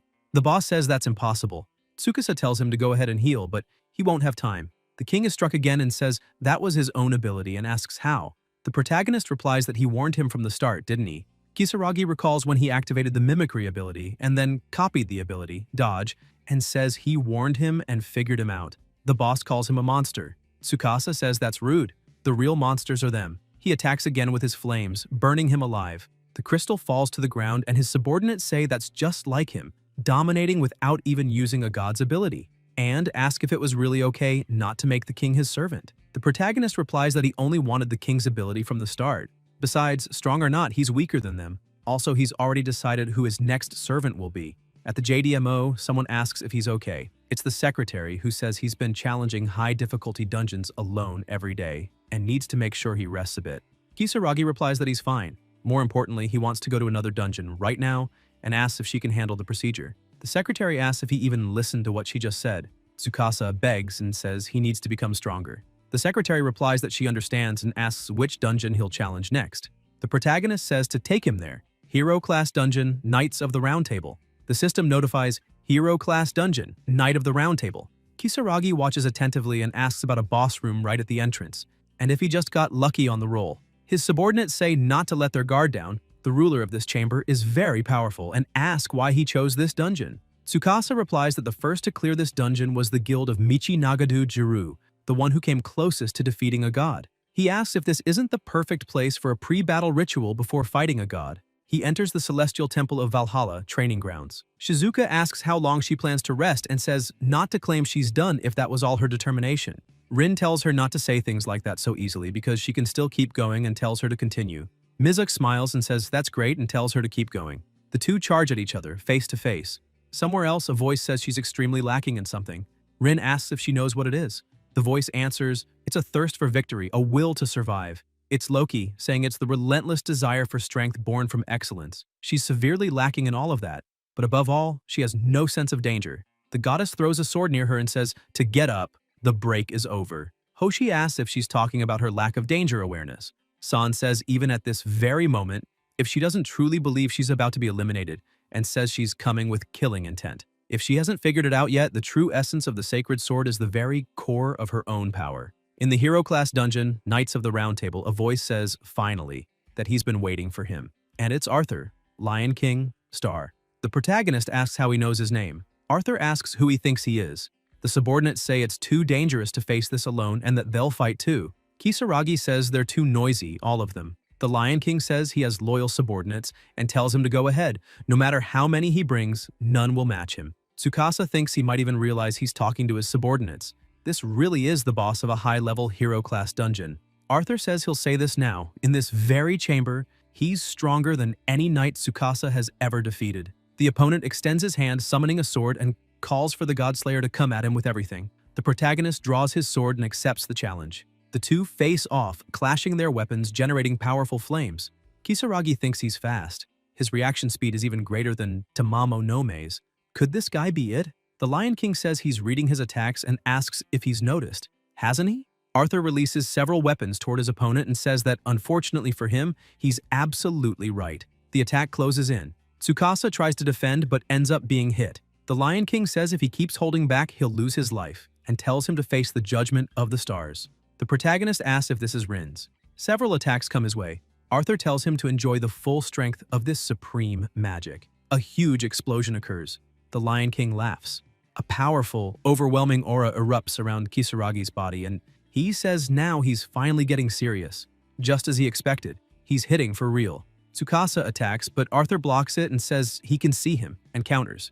The protagonist wonders if this guy is really just a hero-class boss. He stares him down. The Lion King says he froze again and attacks.